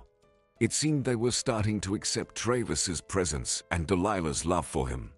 Her mom asked her daughter to stay, live with us, she said softly. We missed you so much. Delilah agreed. Travis wasn't thrilled with her decision, but didn't object. Well, yes, you need to mend things with your parents. I'll wait, he said. I'll be back soon, Travis. I know, the man replied. Delilah returned to her parents, hoping it wouldn't be for long. Sandra was over the moon with happiness. Even her father exchanged anger for mercy.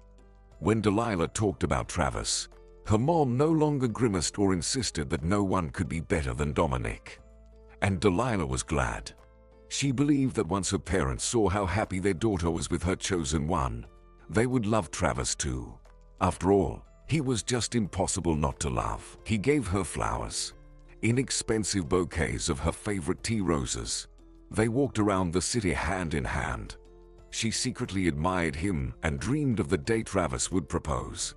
And Delilah had no doubt that it would happen. Finally, Travis made his move. That day, they were walking along the waterfront on a hot June evening. They stood embracing each other, admiring the sunset. And then Travis cleared his throat, pulled away from Delilah, and said softly, "I love you. Will you marry me?" "Yes, of course I will," she replied. Tears welled up in Delilah's eyes. She hugged him, and he lifted her and spun her around. So, bride-to-be, ready to plan the wedding, Travis declared that the wedding would be whatever Delilah wanted. And she wanted a modest wedding, just the closest ones. No business partners, no extravagant dress. It should be their day, and no one else's. Travis agreed. They decided to have the wedding on the beach. Delilah liked the idea. To her surprise, even her parents didn't object. A wedding is a wedding, after all. Well, her mom was a little disappointed that there wouldn't be a lavish banquet like her older daughters had. But Delilah was firm. She remembered her sister's weddings with horror. Hours-long ceremonies, silly contests, guests most of whom the bride and groom had never seen before in their lives. No, that wasn't her style. Before the wedding, Delilah and Travis decided to live separately. Travis said he wanted to carry Delilah over the threshold. It terribly amused her. Finally, the wedding day arrived. Travis was supposed to pick up Delilah in a car with his friend. She waited for him, dressed in a white dress. She refused to wear a veil, letting her long hair flow down her back.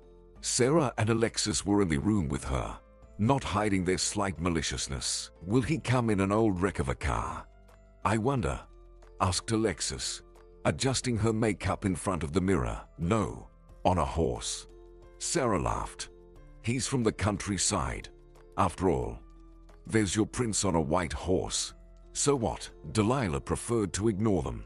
She sat on the couch, watching the hands of the clock on the wall and feeling terribly nervous. "Oh, look, maybe he'll change his mind," giggled Alexis. "Oh, stop it," snapped Delilah. "Why do you have to spoil my mood?" Sorry. Alexis made a guilty face. "I just don't understand what you see in him. No money, no connections, and what? Did you marry for money?" Delilah nervously smoothed the dress on her knees. "That's ridiculous." "Not ridiculous," argued Sarah. "You have to think about the future. You'll end up in the countryside with cows when you could have." Sarah didn't finish her sentence. Delilah's phone rang, displaying an unknown number. "Hello," Delilah answered. "Is this Delilah?" She heard a male voice. "Yes, it's me," she replied, surprised. "It's Frank, Travis's friend. Listen, he's not here. I came for him, waited, knocked on the door, but he's not answering." "What?" Delilah felt her skin grow cold. "What do you mean he's not there?" "I don't know," Frank exclaimed desperately. "He's just not here. I don't know where he went. Should I call the police?" "Yes, call them. Call them right away," Delilah ordered.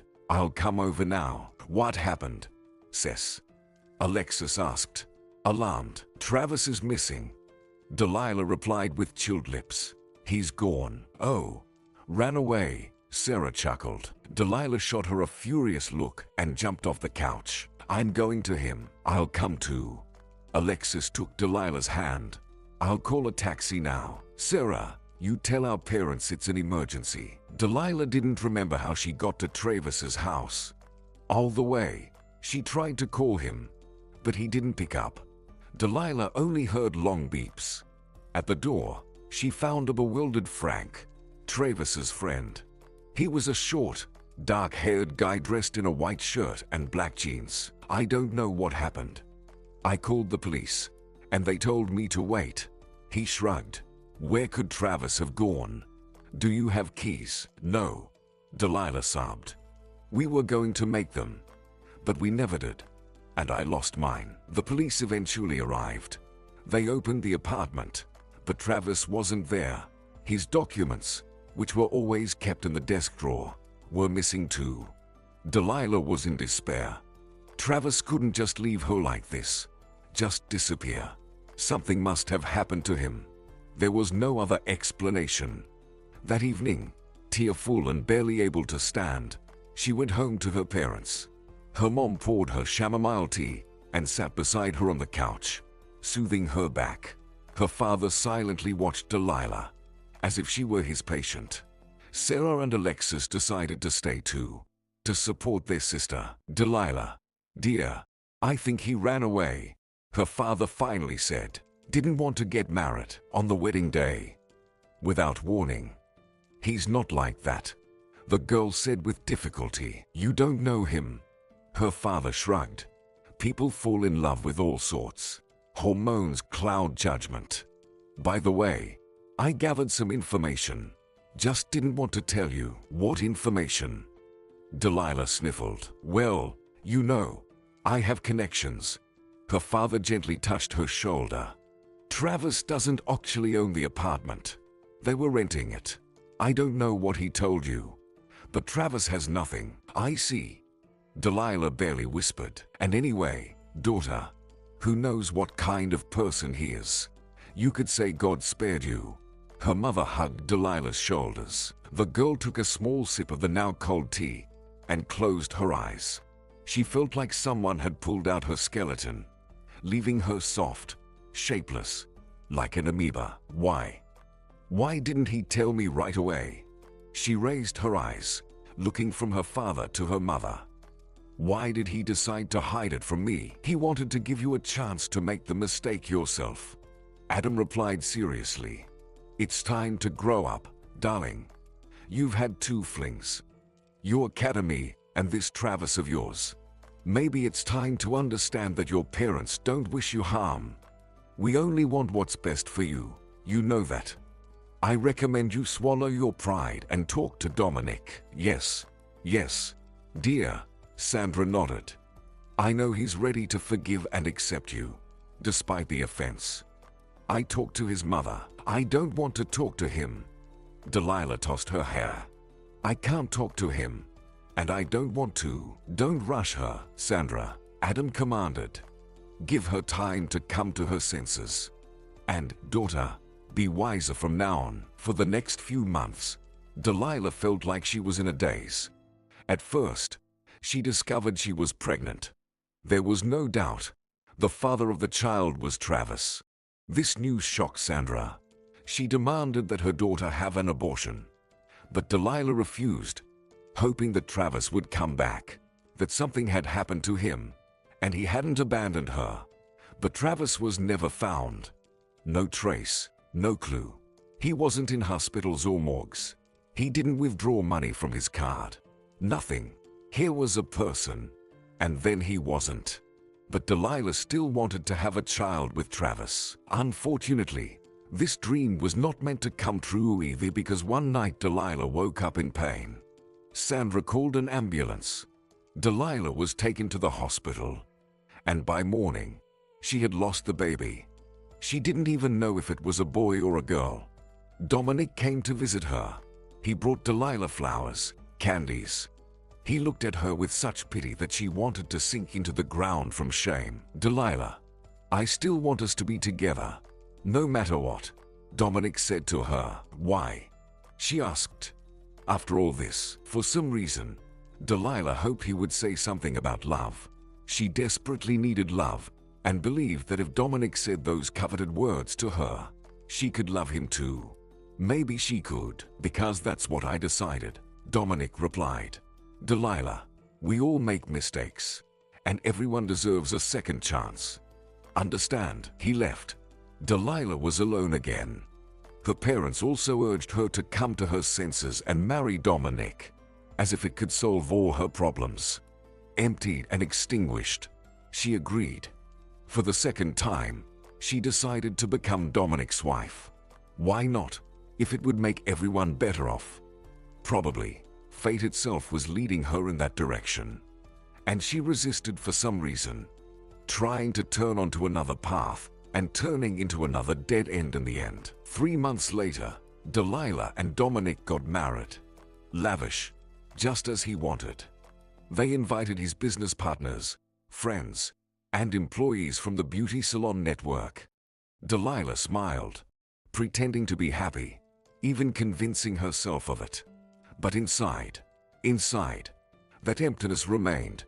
The one that appeared when her grandfather died. The newlyweds moved into the same apartment where Delilah once danced with Travis, where she met him, where she felt both absolutely happy and unhappy at the same time because of the feeling of impossibility to be with Travis. And now she was going to live there, but with Dominic. Delilah promised herself that she would definitely love her husband and become a good wife to him. She quit her job. Dominic didn't want his woman spending time at the clinic and complained that his wife reeked of dog hair from head to toe. Delilah's life changed. She cleaned, cooked for Dominic, and in the evenings went with him to various events. However, the latter happened quite rarely because she didn't really like it. She became a homebody. She felt safe at home. But Dominic insisted that she be with him. So Delilah put on evening dresses and went to the salon where they did her makeup and hair. And she looked at herself in the mirror and wondered, why did her eyes seem so empty? She had everything. A home, a husband, money. She was supposed to be happy. Why wasn't she? 5 years passed. Dominic's business was booming. He opened new salons, some even in other cities. They bought a house outside the city, in a small village, an hour's drive from the metropolis. Delilah almost forgot about Travis. He only appeared in her dreams occasionally. For some reason, in her dreams, they walked together along a moonlit road. They worked in silence, and she secretly admired his profile, as she once did long ago, it seems, in a previous life when she dreamed of becoming his wife and the mother of his children. Delilah didn't like such dreams. It was hard to wake up and realize that it was all just a dream, that it was all untrue. I wonder, what happened to Travis? Where did he disappear to? What happened to him? Maybe he died. Or is he hiding somewhere? But why? He didn't steal anything from her, didn't take anything, except her heart. And now she lives with an emptiness in her chest. And this emptiness cannot be filled by anything or anyone. That's what Delilah thought until Polly was born. The emptiness suddenly disappeared somewhere, as if it had never been there at all. Polly was a copy of Delilah, just as dark, slender, and tiny as a kitten. And she meowed just as cutely when she wanted milk or maternal attention. Dominic was reluctant to have a child for a long time. But for Delilah, after the move, it became a fixed idea. And finally, her husband gave his consent. Delilah's pregnancy went smoothly. She ran, took long walks, and breathed fresh air. The last trimester was especially memorable for her. It was the happiest and yet the most difficult. Happy because Delilah felt great, as if pregnancy had given her new strength. She cleaned the house, moved furniture, went to the city to buy a new rug or curtains. The process of setting up brought her incomparable pleasure. But it was difficult because she couldn't wait to see her daughter, hold her in her arms, and hug her. Becoming a mother, Delilah felt like she was reborn herself. She sang songs to Polly, didn't let her out of her arms, admired every grimace, every little finger on her hands and feet. Dominic chuckled at her. Delilah didn't take offense. She was ready for anything as long as Polly was happy and lacked nothing. Delilah saw Dominic rarely. Their daughter demanded all her attention, and her husband spent a lot of time at work. Delilah knew Dominic was having some problems, but she believed he would handle it. After all, he was an excellent specialist in his field, a true professional, and her dad was thrilled with him. And Mom too. Parents said they were lucky with their son-in-law. It seemed like her dad even loved Dominic more than Delilah herself. But the woman didn't care. She was consumed by motherhood, and then Alexis moved in with them. It all started with a late phone call. Delilah was home alone. Dominic had gone to another city for negotiations regarding the opening of a new branch of his network. "Hey," Alexis said quietly. "Am I bothering you?" "No," Delilah replied. "Polly is already asleep. I'm resting." "What's up?" She was surprised. Alexis rarely called, only congratulated on holidays, sometimes inquired about her niece's health. Their sister's communication was limited to that. But there was no holiday now, and they had talked about Polly a couple of days ago. "Delilah, I have problems. Can you help?" Alexis asked. "What happened?" Delilah was scared. "Oh, nothing. Like everyone else, I'll come and tell you." "Do you mind?" "No. Dominic just left. He'll be back in a couple of days," the younger sister replied. "Come on over, Alexis." Soon Alexis was standing at the doorstep of the apartment. She looked bad. Her eyes were red. Her face was sunken. Delilah poured her sister some tea. Together they settled in the kitchen at the huge table that Dominic loved for its size and solidity. Delilah would have preferred a smaller table, but she wasn't used to arguing with her spouse. "Oh, Delilah, basically, I'm going to divorce my husband," Alexis confessed. "What?" Delilah couldn't believe her ears. "Alexis, why? Everything was fine with you." "Yes, for the public. It was fine, Delilah," she replied. "But in reality, as long as he depended on Dad, he was perfect. Flowers, breakfast in bed, all that. But now, you know, he had a falling out with Dad over money. Didn't want to share." Wait. I don't understand anything." Delilah frowned. "Let's go into details." It turned out that Alexis's husband, Jeffrey, had his own psychological rehabilitation center, which he opened with the help of his father-in-law, Adam. They worked together. Adam sent patients to the center for a hefty fee. Patients and relatives trusted Adam, so Jeffrey never ran out of clients. Naturally, Adam shared the profits with Jeffrey, keeping it all in the family, so to speak. Then Jeffrey decided that he no longer needed to share. He built up his own client base, feeling confident to set sail on his own. Of course, Adam didn't like this, and he threatened to ruin Jeffrey's reputation. It didn't scare Jeffrey, but Adam decided to take action, and soon there were several publications in the press claiming that the rehabilitation center was using unacceptable methods. "Can you imagine?" Alexis exclaimed indignantly. "They say they beat people there, starve them, and who knows what else. Haven't you read about it?" "Alexis, honestly, no," Delilah admitted. "I don't have time. I'm constantly with my daughter." "Oh, you," waved off the older sister. "You are sitting here and don't know anything." So, they had a falling out, and Jeffrey started taking his anger out on me, saying I'm old, ugly, and that I cook poorly. And recently, I caught him in bed with some girl. "What does Dad say?" "Huh?" Delilah asked. "This is a nightmare, Alexis. You won't believe it. Dad says he just wanted to scare Jeffrey and demands that I continue living with him. Like, you're a woman. You should endure it. Delilah, can you imagine?" And Mom said the same, that everyone cheats. "I'm not the first. I'm not the last. Just live with your husband. End of story." "Oh my God, how awful," exclaimed Delilah. "So, I'm thinking the same thing. But where am I supposed to live? I don't want to go to him. And this apartment originally belonged to Jeffrey. Will you let your sister stay? Delilah. Of course, I let you in, nodded Delilah. The house is big. I'll give you a room. Listen, will your husband be upset? The older sister asked, sobbing. Alexis, calm down. He won't. Delilah promised. We're family. I have to help you in this situation. What do you plan to do next? Of course, get a divorce, declared Alexis. After everything he said to me and what I saw with my own eyes, I can't and don't want to live with him anymore. So, Alexis moved in with her younger sister, Delilah. She promised to help with the child. At first, she did.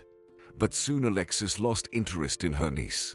Instead, she wanted to collaborate with Dominic. Agreeing to meet her halfway, he hired her as an administrator at one of the salons.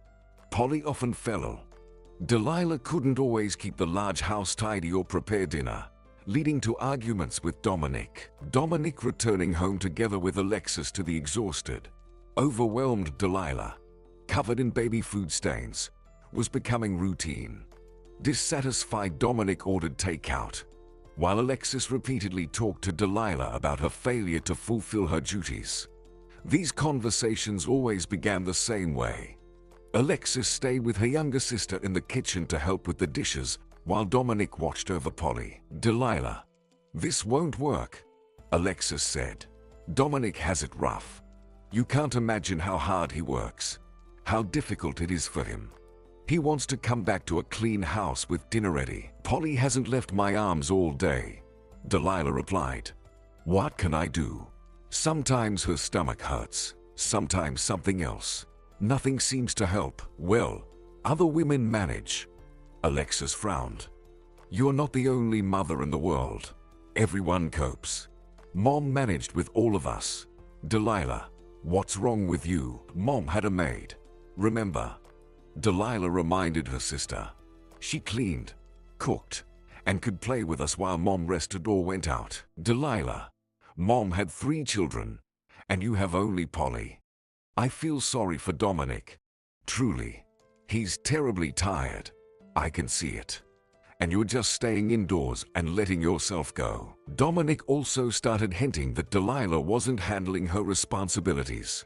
When lying in bed with her in the evenings, he often brought up all the things she hadn't managed to do. Why was there a mountain of laundry in the basket? Delilah, is it hard to put it in the wash? And dust everywhere. Can't you vacuum it up? He'd say. Yes. Polly cries when I turn on the vacuum cleaner. She's afraid of the noise. Delilah replied. Well, let her cry. Then calm down. All kids cry. And then what? Dominic frowned. Delilah, I've provided you with everything possible. Bought everything. This isn't acceptable. Listen, maybe you're just suffering from postpartum depression. Take some pills. Talk to your dad. He'll recommend something. I'm not sick. Delilah snapped. I don't have any depression. I just can't keep up, but you should be able to. Dominic smiled condescendingly, and his smile annoyed Delilah terribly.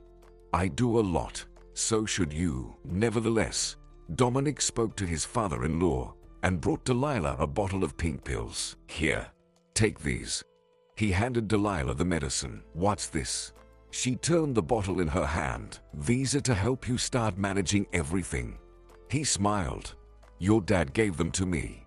I told him how you've changed, how you don't do anything, just argue and get irritated over trivial things. I'm not taking these. Delilah shouted. She wanted to smash the bottle against the wall, or even better, throw it in Dominic's face. But you have to. The man frowned. And what if I refuse? She asked. Well, then we'll have to think of something else. Her husband shrugged. There are good clinics that deal with people like you. You know what I mean. They won't let you in there with a child. And besides, I've been told it's better to start treatment right away. Don't let your fatigue and irritability worsen.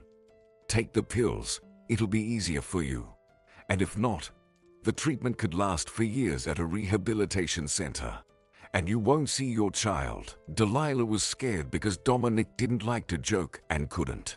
She began taking the pills, not because she felt sick. No, she was genuinely afraid he'd send her to the hospital, and Delilah would be separated from her daughter, and that was much worse for her than death. Delilah did become calmer. She stopped getting irritated, no longer got angry at her husband, and slept soundly. Dominic wasn't entirely pleased with the latter, though. It wasn't easy for him to coax his wife to attend to a crying Polly. But overall, he was satisfied with the effect of the pills, and Delilah felt somewhat indifferent about it. The main thing was that she was by her little girl's side. Gradually, Dominic changed, and not for the better. Delilah irritated him more and more. He often talked about her needing treatment in the hospital. Delilah refused. She cried, ran away from him. Several times, she had real hysterics. She cried until she was completely drained of strength. Delilah's sister and Alexis sided with Dominic. Delilah, you can see for yourself what's happening to you. You're not yourself. Talk to Dad.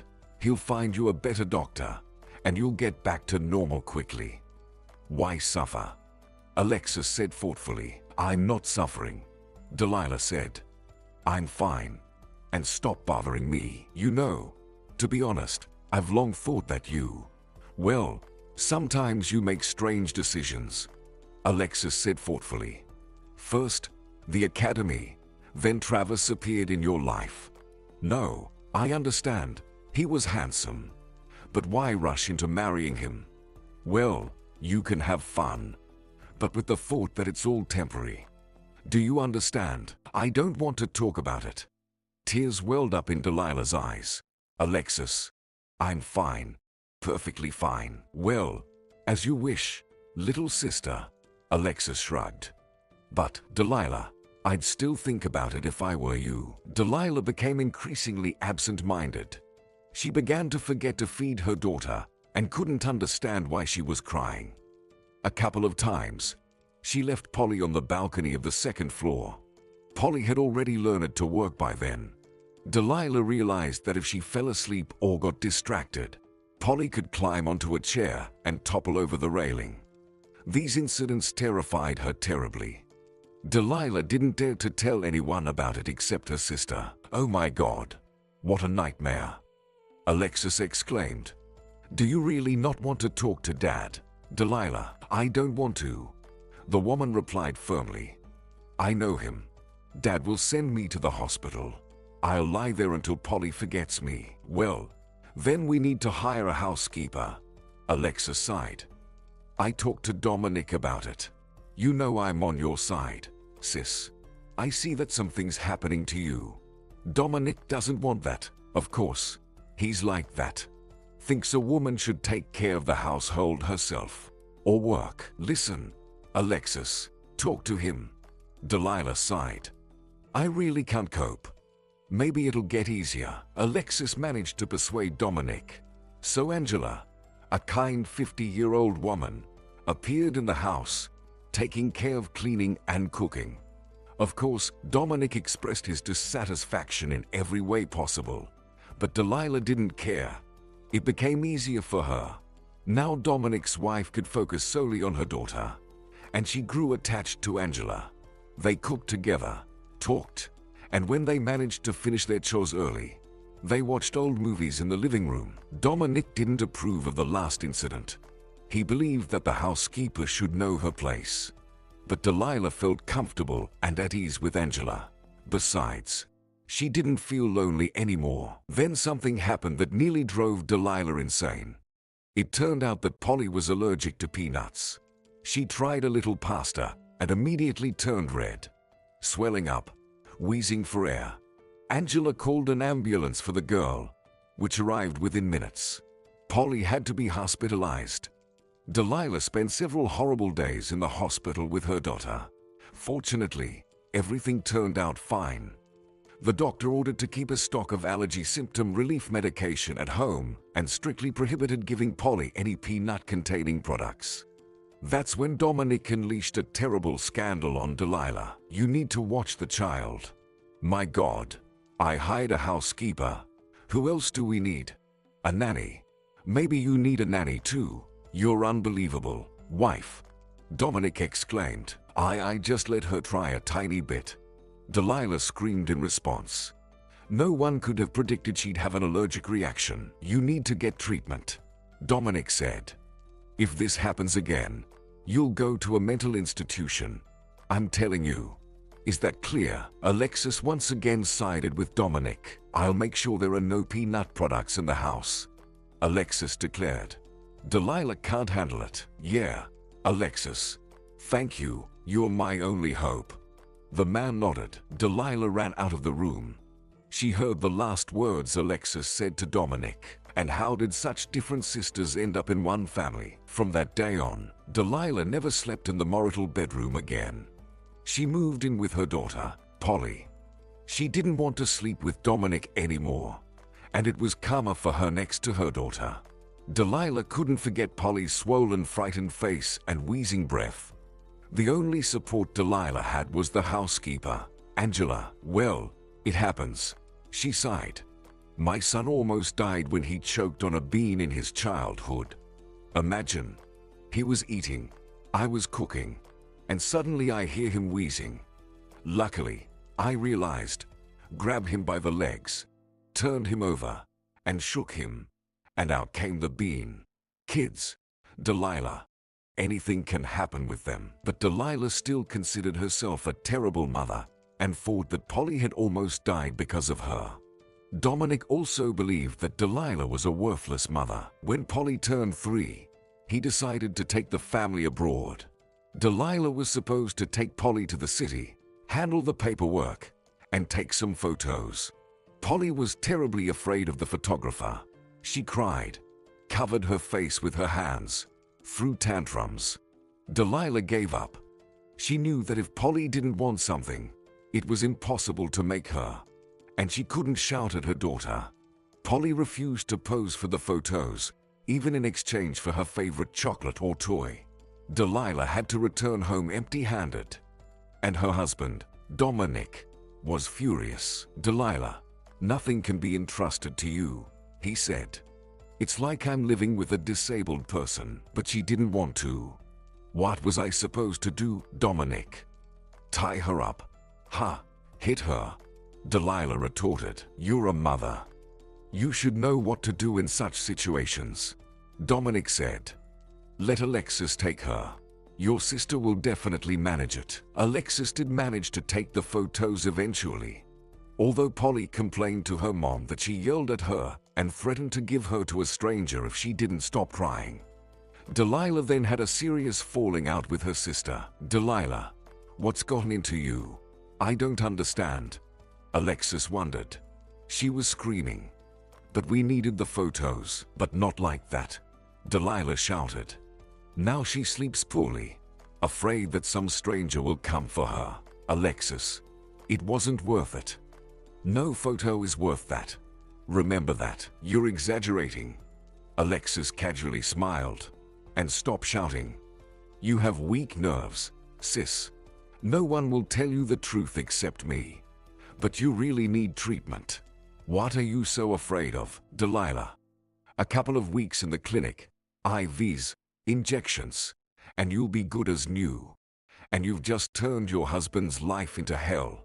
Understand? And Delilah understood.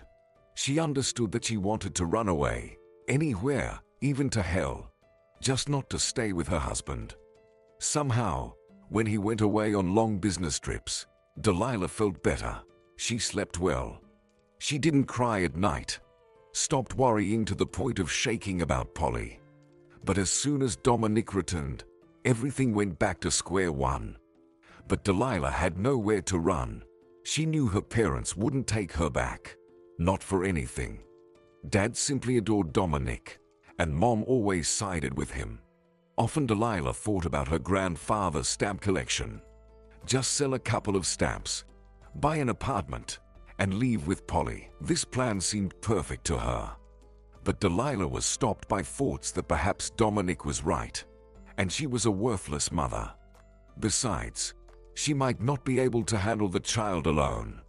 No, it's better to leave everything as it is for now. And let Polly inherit the stamp collection. Let Polly decide what to do with her great-grandfather's legacy. Maybe she'll want to study in another country or buy a nice apartment. For this, Delilah was ready to endure a little longer. Though she didn't know exactly how long. The marital relationship between Delilah and Dominic was no more. She slept with Polly on the ground floor, while Dominic slept upstairs. Also residing there was Alexis, who couldn't seem to get her personal life in order after her divorce and continued to live in Dominic and Delilah's house. Yet Alexis felt no awkwardness. She lived in someone else's family as if it were perfectly normal. What audacity! Another 2 years passed. Delilah took the pills Dominic brought her, read a lot, spent time with Polly, and felt like her life was turning into a real nightmare. Although it couldn't be called a nightmare. The nightmare was the day her grandfather died, the disappearance of Travis, and the day she lost her first child. Now she lived as if in a swamp. Sticky, unpleasant, cold, but so familiar. There was a glimmer of light here. That was her daughter, whom Delilah simply adored. She could endure. The main thing was not to think about how everything could have turned out. One night, Delilah woke up from an unfamiliar feeling. Her chest felt as though it was being squeezed by an invisible, cold hand. She looked at Polly's crib, where her daughter was peacefully sleeping, hands under her head. Delilah turned to the other side. Sleep wouldn't come anymore. She got up, decided to work around the house. Putting the baby monitor in her pocket, Delilah left the room. It was quiet. You could even hear the ticking of the clocks hanging on the walls. Delilah decided to stand on the balcony. Perhaps it was her favorite place in the house. There she placed a rocking chair and a small table. Delilah loved sitting in the chair, wrapped in a blanket, and looking at the garden and the forest surrounding the settlement. Somewhere there was a farm where Angela bought fresh milk and eggs. Delilah just couldn't seem to make it to that farm. Odd. She'd been living here for so long, but she just couldn't get there. The woman climbed to the second floor. The path to the balcony led through the bedroom she once shared with Dominic. Delilah carefully opened the door and froze. Dominic wasn't alone. Someone was sleeping next to her husband, and that someone was wrapped in a blanket. Delilah initially thought her eyes were deceiving her. Maybe the light was just falling from the window. But no. Delilah recognized a light lock of long hair on the pillow. She turned on the light. Dominic abruptly sat up and rubbed his eyes, looking at his wife. Damn, what's going on? Finally, the man saw Delilah. Delilah saw Alexis, her sister, who lay next to Dominic. Neither light nor loud sounds could wake her up. And what is this? Delilah asked quietly. Dominic, what's going on here? What's going on? Alexis opened her eyes and, bewildered, stared at Delilah. And what are you doing here? Delilah, what am I doing here? Delilah felt like she was about to wake up. Dominic, Alexis. He got up, put on a robe over his pajamas, and leisurely tied the belt. Delilah's husband looked completely calm, as if nothing extraordinary had happened. As if it wasn't him who had just been caught in bed with another woman. Not just another woman, but his wife's sister. Alexis sat up, pulling her knees to her chin, and shifted her gaze from Dominic to Delilah, and back again. Let's talk. Dominic approached Delilah, took her by the elbow, and pulled his wife along. But please, no scandals right away. Delilah complied. She followed Dominic, her heart pounding as if she had just finished a marathon. They entered Dominic's study. Sit down. He nodded towards the chair. Delilah sat, placing her hands on her knees, while Dominic took his seat behind the desk. So, what was that all about, Dominic?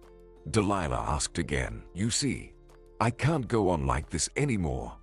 He calmly replied. Look at what you've driven me to. And what exactly have I driven you to?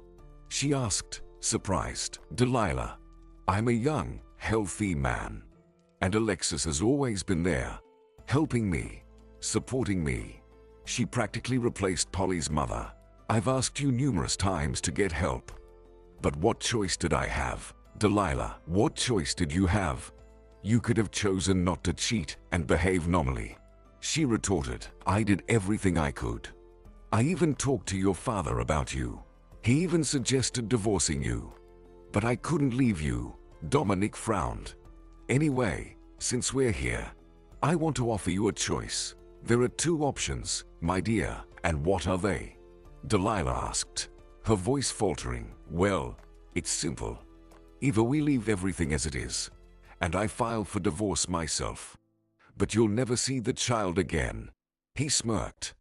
I can't leave my daughter with you. Alexis will be a witness. You're behaving irrationally. Several times you nearly killed Polly. Or, Delilah asked, her voice barely audible, or I call an ambulance. I tell them you tried to harm yourself or your daughter in front of me and Alexis. You understand? They'll believe me, not you. And then, who knows? Dominic shrugged. Why are you doing this? Delilah whispered. We could just peacefully go our separate ways, and no harm would come to anyone. You're killing me. I won't be able to live without Polly.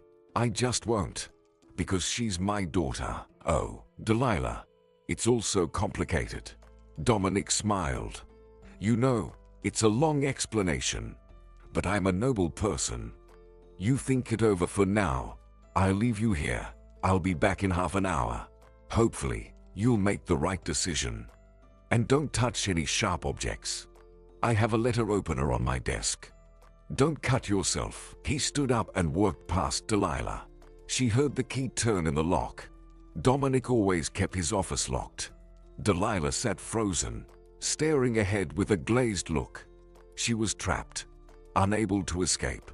He would call an ambulance now. She would be taken to the psychiatric ward, and she would never see Polly again. Delilah's father would be on Dominic's side, and Alexis, her sister, would tell their parents that Delilah had been quietly losing her mind all these years, and Dominic had to take drastic measures, supposedly to protect their daughter from a deranged mother. How well they had all thought this through. Delilah rose and approached the desk slowly. Dominic placed the paper knife prominently on the table. It was clear what he wanted from her. One move, just one, and all the problems would be solved. Delilah gripped the knife tightly in her hands. Its handle chilled her skin. She brought the blade to her throat, then slowly placed the knife on the table and collapsed into Dominic's chair. The luxurious chair was upholstered in Italian leather. Delilah knew how long he had spent choosing it. Dominic always wanted to have the very best. Too bad he chose a subpar wife. At least he got lucky with his mistress. Delilah noticed a handwritten note on the table with an email address. She brought the paper closer to her eyes. I wonder what this is. Probably just another set of business calculations. What should she do? She didn't want to die, but she couldn't stay either. Unsure of her next steps, Delilah opened the window, letting in a rush of cool air into the room. Goosebumps formed on her skin. She looked down. It was high, but the door to the office burst open. What are you doing? Dominic shouted. Stop. Delilah jumped. Miraculously, she landed on a flower bed, which softened her full. She ran, not knowing where to. Maybe she really was insane, but she wasn't going to do what Dominic wanted from her. Later, she would hardly remember how she ran along the road, how she turned into the woods, how she emerged onto a dirt track, and how she heard the sound of Dominic's approaching car as he went after her. She remembered opening her eyes and seeing Travis. Travis, who hadn't changed much over the years. His hair, eyes, lips. She saw him and realized that everything would be fine now. Delilah would reclaim her life and her destiny, whatever it took. Let's go. Can you work? H.E. stood up and gently pulled her towards him. She got to her feet. Travis's touch was firm yet gentle. It wasn't easy to break free from his embrace. Long ago, she used to pretend to be offended or jealous, and he would hug her tightly, saying he adored her, that he loved only her, naughty and capricious as she was. She would pretend to want to break free then. But in reality, Delilah didn't want to at all. And both she and Travis knew that. It had been so long ago. "Yes, I can work," she said, not realizing what she was doing, leaning her nose against my shoulder. "Travis, I thought you weren't in this world anymore. We'll figure it out," he promised. "But for now, you need to warm up, and you need to be examined by a doctor." Delilah nodded obediently. For some reason, she just knew. Now that he was by her side, nothing bad could happen. They walked slowly along the road. "And didn't you recognize me?" Delilah asked. He just looked at her with puzzlement. So familiar, so close, as if those 10 years hadn't happened. Had she changed so much? Travis led Delilah to a small house and sat her on the couch. "Wait here." He gently pushed her hair back from her forehead. She wanted to ask him to stay, but she didn't have the strength. Delilah looked around. She was in a small room. There was only a couch covered with a faded cheap blanket, a table, and a bedside table with a television. Apparently, the inhabitants of the house lived poorly, although they carefully maintained cleanliness. After a couple of minutes, Travis appeared with a tall, thin man in his 60s. Here, Travis sat next to Delilah and took her hand. She was alone on the road. The man leaned in so that his face was at the same level as Delilah's. "Do you remember your name?" he asked. "Delilah," she replied. I'm okay. Listen, I don't need a doctor." "Well, what happened?" the man asked, concerned. "My goodness, you were soaked through." "Travis, bring something. Some pants, a sweater, make tea. And you, dear, tell us what happened." I ran away from home," Delilah admitted honestly. "I have nowhere to go. And my husband seems to want to get rid of me.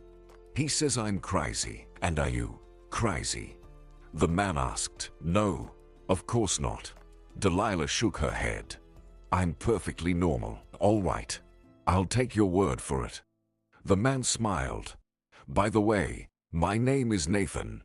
"Listen, Delilah, maybe we should call the police or a doctor for..." "No, I don't need the police or a doctor. Please, don't. Understand? If my husband Dominic finds me..." "Don't worry." Nathan gently squeezed Delilah's hand. "You see, it's not the first time I've helped people, and I prefer to listen to their words. We have no reason to fear you. Fragile girl is hardly going to harm us. Right, Travis?" Travis smiled and placed a pair of sweatpants and a sweater on Delilah's lap. "I think we're safe." Delilah wasn't listening to the elderly man. She was looking at Travis. "Don't you remember me?" "How is that possible?" Travis looked at her with a long, attentive gaze. "No, I don't remember. Are we acquainted or something?" "That's interesting," Nathan said. "Get changed. I'll make up a bed for you here. Get some rest. And tomorrow we'll talk." Delilah was sure she wouldn't be able to fall asleep, but she drifted off as soon as her head touched the pillow. In the morning, Travis woke her up. Delilah struggled to resist the urge to hug him. He still didn't recognize Delilah. She even began to doubt herself. Perhaps it wasn't him after all. Just someone who looked similar. But no, she wasn't mistaken. She always remembered his profile, his smile, his eyes, his hair, and Travis's voice. Delilah decided not to rush. First, she needed to understand where she was. It turned out that Nathan owned a farm where Angela bought eggs and milk. The farm was small but profitable, providing a comfortable living for both Nathan, Travis, and several other workers. Delilah told Nathan her story, of course, without unnecessary details. She decided to be honest. There was no point in lying. There had been too much deceit in her life. The elderly man listened attentively, then sighed. "Oh, girl, stay here for now. We'll figure something out. And you say you're a veterinarian, right? We actually need a veterinarian. And my documents." Delilah was scared. "We'll figure something out." I managed to help Travis. And what about him? How did he end up here with you? Delilah asked. Nathan fell silent. The woman understood that it was some kind of secret that the elderly man didn't intend to reveal to her. You see, I know him, she said. He was very close to me. Later. Girl. Later. First, let's solve the pressing issues. Nathan smiled. So, will you stay here for now? Yes, I'll stay. But we need to decide what to do with my daughter. And I need to contact my parents. Contact your parents. But they're on your husband's side. According to your words. Nathan smirked. In an hour, there will be a team of psychiatrists here who will take you to a mental hospital. So I think for now, it's best to wait a bit. Let's see what they'll do. Nathan's gaze became strange, sharp, and frightening. But then he smiled and his eyes softened. Go on. Travis is in the barn. He'll explain to you what needs to be done. Delilah nodded and ran to Travis. He still didn't remember her, as if those memories had been erased from his mind. But he remembered his mom, Christina. He remembered his life in the village. Delilah asked him to tell her what happened next, but Travis just shook his head like a wet dog and changed the subject. But Delilah didn't mind. The main thing was that she found him. The main thing was that he was alive.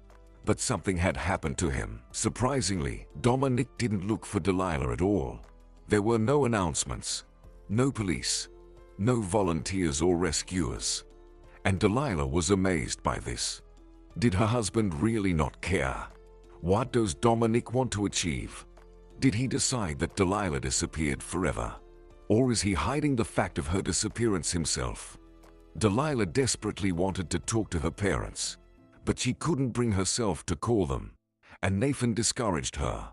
And Travis insisted that Nathan was worth trusting, that he knows life better than anyone else. Delilah worked on the farm for a month.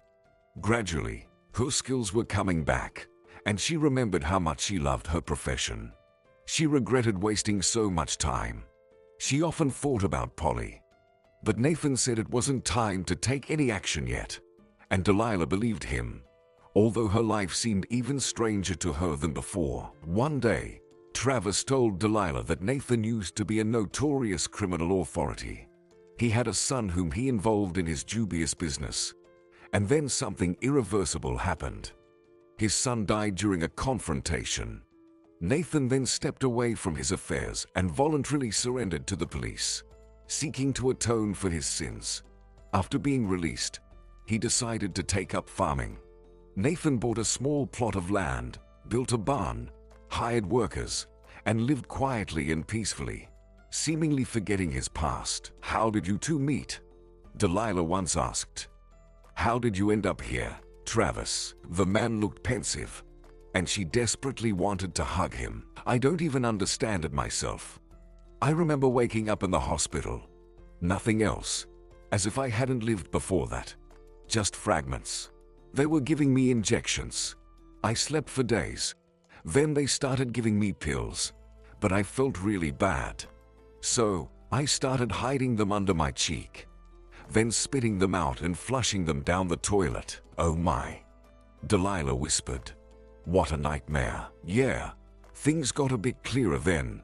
Travis sighed. I decided to escape. I ran when they forgot to lock the ward.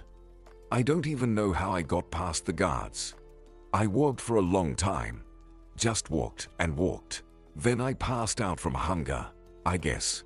Nathan found me. He was driving from the city to the farm. Well, he brought me here, cleaned me up, fed me, and offered me a job. He even arranged all the paperwork, used his old connections. So, now I live here. I think he sees me as his son. You know, the one who died. And I'm grateful to him. If it weren't for him, I don't know what would have happened to me. Now I'm trying to remember what happened. And so far, no luck. It's like a piece of my brain was just cut out. You know, don't you remember me either? Delilah asked. No. Tell me, Travis requested. Later, when you remember, I'll tell you. The woman replied sadly. One day, Nathan called Delilah into his small office. It was hard to call this room an office. There was a small table and a bookcase. Delilah sat across from Nathan, and he smiled at her warmly. "Listen, your father, he's a psychiatrist, right?" Nathan asked. "Yeah, he's the head of the department." "Ah, is this him?" Nathan showed Delilah a photo. "Yes, that's my dad. It's his picture from the hospital's website." "Why?" "Nothing. It just seems like I'm starting to understand something." "What do you start to understand?" Delilah asked him in surprise. "Well, you'll ask him yourself. You know, today your father is going to visit his son-in-law. I suggest we go there too, along with Travis. Don't worry, Randy and Austin will be with us." Randy and Austin were two farm workers who once belonged to criminal gangs along with Nathan. Delilah would have never guessed it, as the guys behaved friendly, polite, and extremely courteous towards her.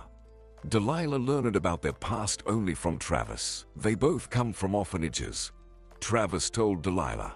Nathan took pity on them and took them in, provided them with work and accommodation, but on the condition that if they return to their old ways, they'll be out of here in a flash. That's how it is. The next day they went to Dominic's. Delilah was trembling with fear, but Nathan assured her that everything would be fine. Delilah was asked to stay in the car, and she nodded. Travis had told her many times that she should do as Nathan said.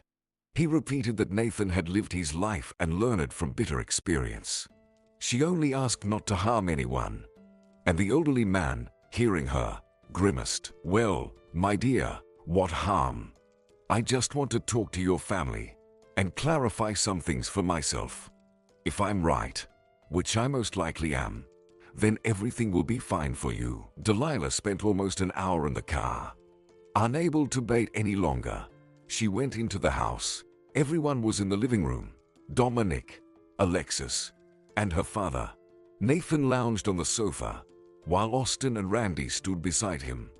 Upon noticing Delilah, Nathan frowned. "Well, my dear, I did ask. But okay, you'll be useful too. So, Dominic, let's hear what you told me." "What's the point of this?" muttered Dominic. "It seems like we've sorted it out. I think your wife, Dominic, would be interested to know this.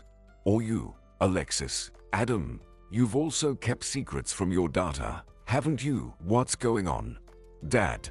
Delilah asked anxiously. "I had to do it," Adam said quietly. "For you, Delilah. I did it all for you. Forgive me." The woman sank into a chair. "What should I forgive?" Delilah asked. "Many years ago, Adam decided to get rid of Travis. He understood that Travis was not a match for his daughter. Dominic, an entrepreneur, a talented young man from a good family, was a better match. And Dominic assured him that he wouldn't be in debt. Both believed that families should unite. Adam planned to invest in Dominic's business. Dominic promised that his father-in-law would receive excellent dividends. Only Travis and his daughter's foolish love were in the way. The decision was made quickly. Travis had no relatives. No one would really look for him except Delilah.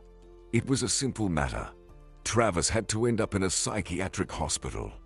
Adam had to hire people to carry out the task without witnesses. They broke into Travis's apartment, hit him on the head, and dragged him to the car. And it was decided to do this a day before the wedding to hurt Delilah even more. She believed that Travis simply deceived her and left her at the altar. "I remember you," Travis spoke up. "I saw you there, in the hospital." Adam looked at Travis with hatred. "Yes, but everything didn't go according to plan." And indeed, it didn't go according to plan.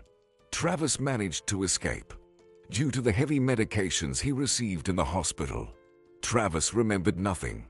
Meeting Nathan, he replaced his deceased son. Travis didn't remember Delilah, and it turned out that Nathan's farm was located near the house where Delilah lived with her family. For many years, they were close by, but they never suspected it. Dominic didn't possess entrepreneurial talents. He had developed a gambling addiction, just like his father once did.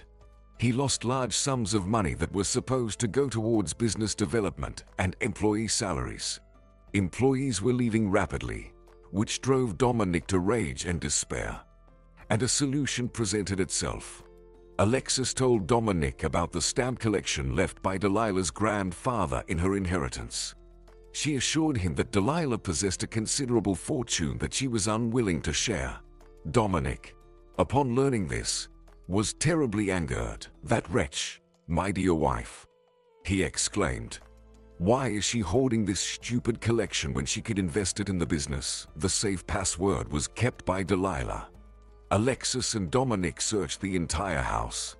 Alexis even went to her parents' house to find the coveted envelope with the safe password. But it was nowhere to be found. They figured it might be kept with the notary, and the only way to obtain it was to kill Delilah. Then her husband becomes her sole heir, and the collection ends up in Dominic's pocket. But Alexis opposed this plan. She couldn't kill her sister. She proposed a softer, as she thought, option. Simply send Delilah to a mental institution. Declare her incapacitated. And then Dominic would have the opportunity to manage his wife's property. "And you thought Dad would help?" Delilah sighed. "Dad, but you've always been on his side, haven't you?" The father didn't respond to his daughter. Dominic looked at Delilah with a heavy gaze. She didn't take her eyes off her husband. She was no longer afraid of him. "Oh, darling, you thought suicide was also a good solution, didn't you?" Dominic didn't respond. Delilah looked at her husband for the last time, and she left the living room, heading to the children's room. Polly was playing with Angela with dolls on the carpet. "Mama!" The little girl cried out. "You've come back." She rushed into Delilah's arms, the woman crying, "My dear, we're going home, sweetheart." She promised. "I won't let you go anywhere anymore, and I won't leave you. Forgive me." In the end, Delilah's husband, Dominic, and his lover, also known Delilah's sister, Alexis, ended up in prison. Travis felt sorry for Delilah's father and seemed to forgive him, or so it appeared. Delilah didn't tell anyone that she had simply destroyed the envelope with the password to the safety deposit box. Remembering the combination by heart, she kept only her grandfather's note, laminated it, and carried it in her wallet as her most precious treasure. Delilah claimed her collection from the bank, simply went there, asked to open the box, and hid the priceless stamps in a huge sports bag. A whole album filled with stamps from different countries and eras. She brought the album to Nathan. "It's yours, Nathan," she said. "If you sell it, you can change a lot on this farm. Build new barns, hire workers, buy equipment." The elderly man looked at her as if she were crazy. Delilah had almost gotten used to that look. It seemed like almost everyone thought she was mad. But this time Nathan's gaze held genuine admiration. "Listen, girl, I won't take this," he firmly said. "I don't need it. It's yours. But you won't refuse sponsorship, will you?" Delilah smiled. "I won't." Nathan winked. "But on one condition. You become my business partner." Delilah couldn't refuse such an offer. The house was now completely under her control. She continued working on the farm. Angela, the housekeeper, was looking after Polly. She told Delilah that she wanted to go to the police, but Dominic threatened to kill her if Angela tried. Angela searched for Delilah on her own with her friends. They combed through the entire forest, circled the lake, but found nothing. Delilah didn't want to have anything to do with her parents anymore. They betrayed her. She didn't regret losing them. It was just her bad luck. She lost her mother and father before they died. It happens. You just have to endure that pain and move on. Travis didn't remember her for a long time, almost half a year. But one evening he came to her after work. "Delilah," he said quietly, "I have to do something." "Wait." She looked at him. Travis silently took out his phone from his pocket and played music. Frank Sinatra. Tears welled up in Delilah's eyes. She kept silent. and Travis gallantly extended his hand to her. "Shall we dance?" His gaze was misty, as if he were both with her and somewhere far away. There, in the apartment where he once did repairs and where they danced, clinging to each other in desperation at the impossibility of being together. And now they were swirling around the living room. Delilah looked into his eyes, admired his face and thoughtful smile. The same melody, and they were the same. Time had passed, but they hadn't changed. "Delilah," Travis whispered, "how could I forget you?" "But I didn't forget you," she replied with a trembling voice. "Please, Travis, don't disappear again. Promise me." I promise, my love, that I won't disappear."